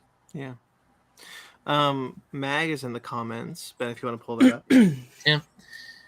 He is saying, wonder if 17 would have been too much to be added in the fight. So he's referring to the moment where, because throughout the movie, Piccolo is trying to get Bulma to get in contact with Whis so that we can get Goku and Vegeta here, because the Red Ribbon Army are formidable for the fighters on Earth at this point. Goku and Vegeta are training with Broly and Beerus on Beerus's world. And in response, Bulma brings a now teenage, well, maybe not teenage, but older Goten Trunks, now 18, and Owen Krillin is there too. And that was a very good laugh in the theater. Yep. I brought the strongest fighters I know, and Krillin. And Krillin's here too. I thought that was really funny, and I do really like Krillin's. Like Krillin knows he's outmatched in certain situations, but even then, when he knows that when he sees his friends kind of not like out, but like in trouble, he will jump at the opportunity to help. And I thought that was especially when 18 is struggling, and I thought that was I always think that's a good character beat for Krillin that I'm glad carried over into this movie. Because again, he is wildly outmatched. Yeah. That poor guy. He's got a good destructive disc and solar flare. He did. Yeah. The solar flare return was very cool. The solar flare is a very powerful attack that they should implement a lot more. 17's a really tough fighter. I think that if he'd been there, it would have been tough because he's so good. He's just so darn good, as shown in the Super Show.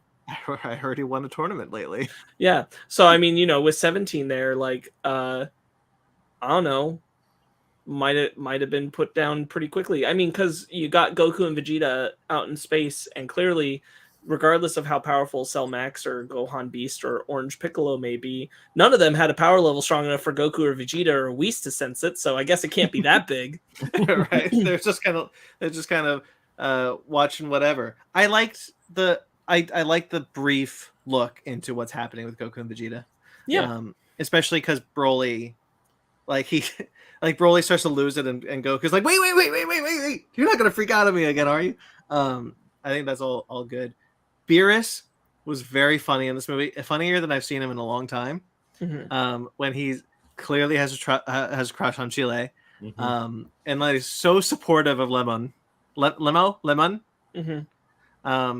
When he's like, no, come over here, let's have some ice cream together. He's like, do the dishes later. We're gonna watch the fight. I thought that was fun. I guess they just live on Beerus's planet now. Yeah. Yep. And Whis is always a good time. There's a bit where Whis just goes, Saiyans, gotta love him, right? Yeah. I think it's very cute. Whis is always fun. Vegeta finally beats Goku though. Yeah. He did it. We finally got that. Under certain rules, Vegeta beats Goku. Just like no transformations, no big ki blasts. Vegeta beats Goku. Yep. And just barely. Yep. I thought that was very funny. Also, I just love how Chile is like, man, this is lame, but Limo and Broly are crying because they're like, we witnessed something beautiful. I wish, and I told you this in the theater, I think. I do wish that they look, Jiren was the last villain they saw in that's not their friend, Broly. Jiren was the last villain they saw in Super, so I understand kind of going keeping this like anime canon. I get that. But I do wish that they had at least brought up, because they're talking about like Jiren, Jiren was the most powerful foe we faced. Like, since then you probably could have been like, Granola is not dead at this point. They didn't say most powerful foe they face. They said there are powerful people out there like Jiren. Yeah, I know. I just wish we had gotten a bit more than that. I get you. It left a blank space. Yeah. Like I get it in Broly, but in this one, I'm just like, at this point, you fought some people, surely. Like at least you fought Frieza. Frieza just did a thing lately. It's pretty cool. Unless Toriyama didn't know about that. Well, Frieza's looking for Broly, so. Oh, that's what he's doing? That's what they said. Yeah. They said, we figured Broly was better off here because Frieza can't find him. Good point. Which also tells us that Frieza's still out there. I hope that... Oh, this is a story that I want to see Super do. I won't say it. That's for a different thing. It's for a different discussion. Okay. A later date. I like the music. The music was good. I wish it had a theme. Does it? No, like a music lyric theme to go with it that they also translated into the orchestra, which it doesn't. Oh, you're right. Like the way that Broly did with Blizzard. Yeah. It does have like a superhero theme to it that I dug. The Carmine presentations are funny. They I are. like that he's just made little PowerPoint presentations. For They keep himself. getting more elaborate with his Yeah. name. Yeah. Cute. All right. Very much harkening back to the servant man. I forget his name, but Black Commander Red's secondhand guy. Yeah. Who ends up actually fighting Goku for the final battle in the Red Ribbon Army. Yeah, because he ended up being like the big bad in the end. It wasn't that he was the big bad. He was just like, he was actually the like Commander Red was literally just the commander, and he had no fire, like actual strength power, and Black did. Yeah. All right. Well, why don't I read Ryan's comments now? Let me pull that up real quick. All right. Ryan wrote his review out and gave it to us. So here's what he had to say. It's so good to have Dragon Ball back. I agree. First off, I was surprised how quickly it adapted to the animation style. Ended up liking it a lot. While still wishing for the traditional look, it didn't ruin the movie at all. Love the time jump so we see Pan and Teenage Goten Trunks. Really happy we focused on other characters for this one. Mhm. Piccolo is clearly the standout, and while Gohan was the top dog in the end, I still wanted more of him. Yep. That reminds me, I wanted to bring up something about Goten and Trunks a little later. Okay. Loved the new villains who talked. The superhero androids were fun, and it was obvious, but still great to see their turn to good. Yeah, I agree. Cell Max is okay. Yep. I was excited for a reunion with the extremely charismatic Cell, but he was more Bio Broly than Cell, in my opinion. The final fight was very cool, but honestly, it felt weak compared to Broly. For me, bigger doesn't always mean better. Big Piccolo is cool, though. Gohan's new transformation is neat, I guess. Wish we had more to it. Pan was my MVP. She was just a joy to watch. Not quite a Broly, unfortunately, but still really fun. I'll read out his rating when we are done, which we are almost done. I agree with a lot of the things Ryan said. I think that there was a part of me that, like, at a certain point, I was like, I know the movie doesn't have time for this.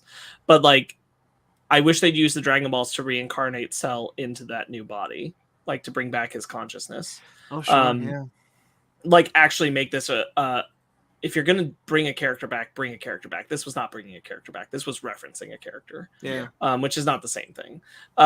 And like, I would have wanted the Gohan Cell rematch if that's what we were really going to do. And it's not really what we were doing. And so that's why I'm like, the Cell stuff didn't quite get there, and the Gohan stuff didn't quite get there either. Because you can if you use the Dragon Balls, you kind of run the risk of doing what Resurrection F did,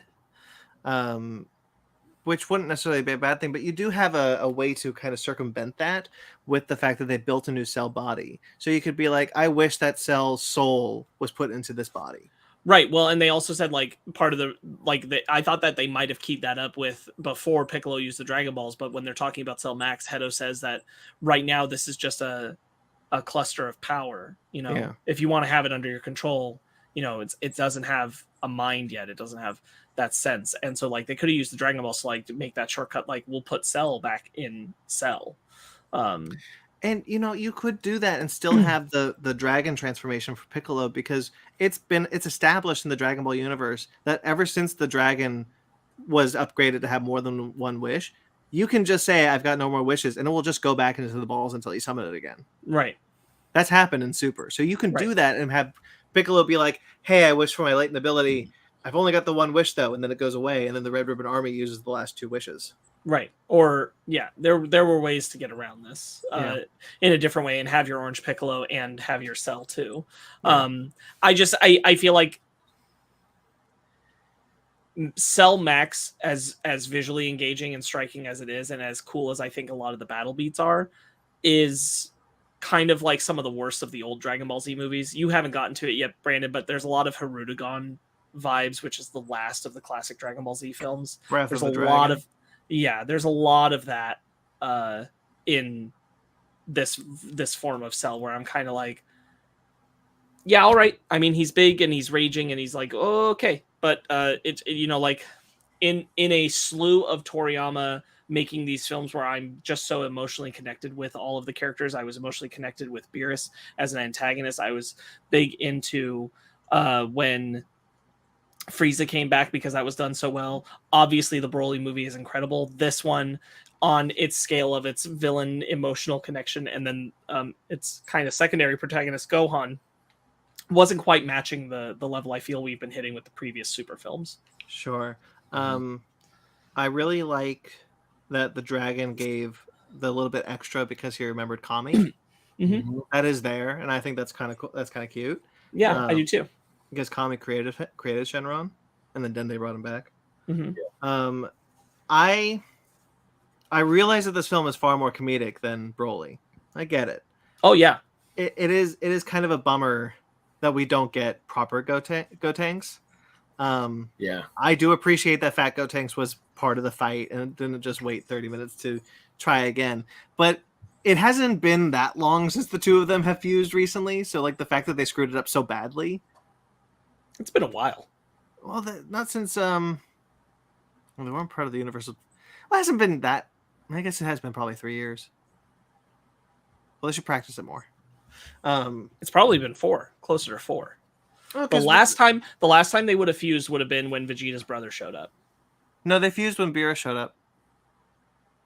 Okay. They fought Beerus, but did they fight Frieza? No. And They then specifically left Goten and Trunks out of that. And then they hadn't been part of a fight since. Then they haven't been part of a fight since Beerus. So yeah, so I guess about 3 years. Yeah. Well, whatever. I wish we got proper Gotenks. It's been a while. It would have been cool to see him. Yeah. Mag has a thing in the comics saying still next to me also felt like Janemba first form or the dragon monster in Wrath of the Dragon movie. I don't know what those are. That's what Smart was just saying. Okay. Hirudegan is this big dragon monster that Gotcha. he's referring to. Okay. Yeah, I agree. Like it just kind of becomes a little empty. Just a little empty. Real quick note, I forgot what my point was. You gotta wait till we finish our points before you bring up the comments because I've completely forgot what I was trying to say. I'm sorry, I thought you were done. No, sorry, it's okay. Oh well, I'm sure I'll text someone with it maybe. Oh, I was talking about Fusion. I was talking about Gotenks. Gotenks. Yeah, I just would have liked to see more Gotenks because I think it's cool that we get to see them as older characters, and I like what they're doing with them. I always like Goten and Trunks. I just wish we had gotten more of a proper showing from them. If I'm being honest, I actually prefer that he turned into the Fat Gotenks because it had been a while and they screwed it up.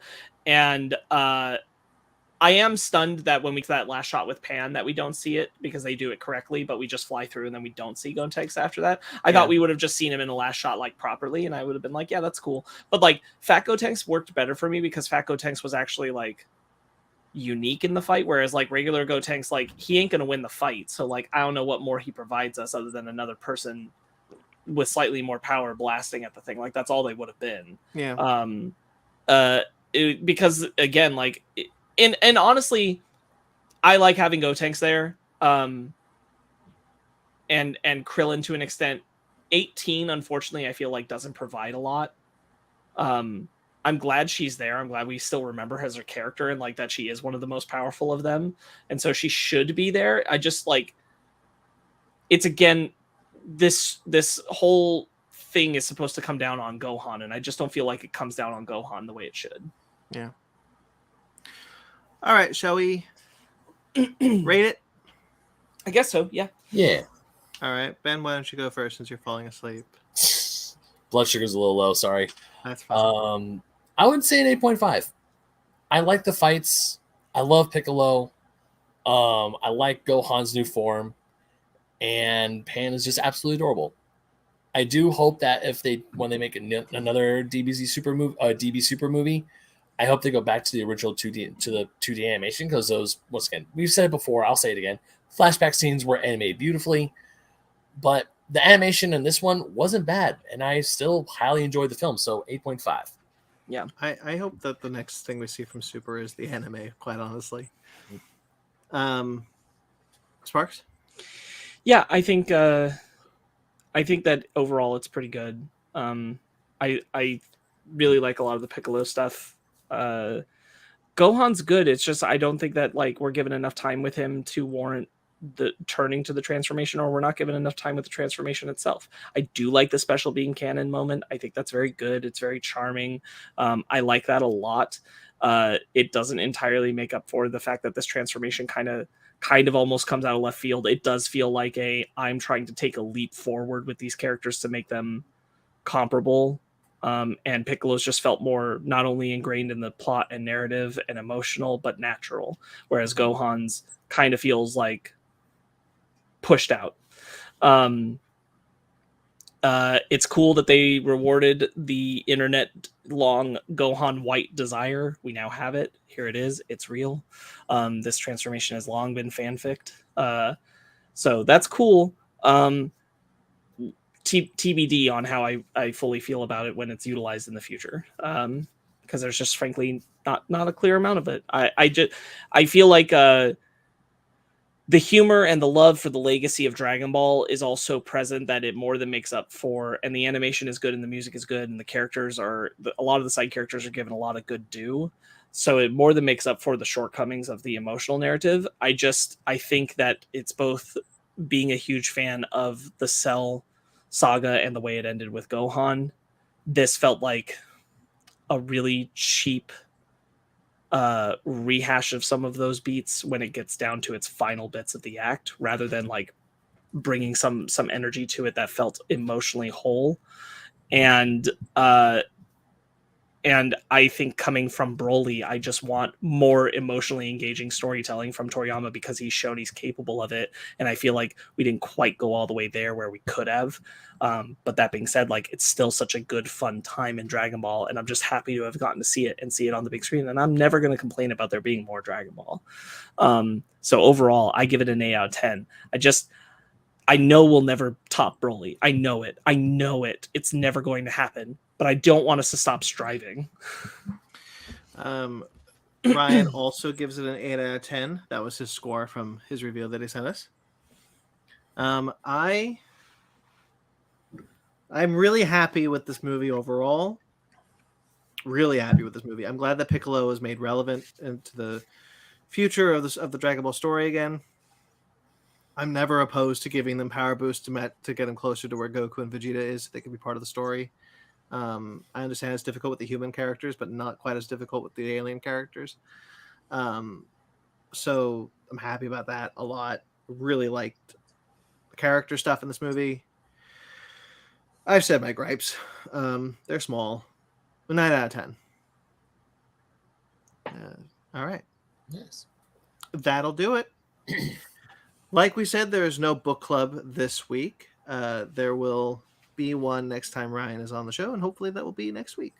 This coming episode, which we are reviewing 3,000 Years of Longing, the new George Miller movie.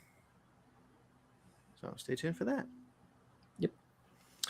Okay, so, and just a reminder, the book club that Ryan picked was She-Hulk, Volume 1, Law and Disorder. So stay tuned for that too. Cool, guys. Thank you so much, guys. This was great. There's all sorts of cool goodies you can find from us if you like this video and you subscribe to this channel, such as our show, Fake Nerds Watch. Fake Nerds Watch series for Sandman and She-Hulk will be coming in the near-ish future for probably Sandman. But just stay tuned. Be on the lookout for those. Those will be incoming. We also have Basement Arcade, which are our video game Let's Play series. Basement Arcade Pause Mini, which is our video game discussion series.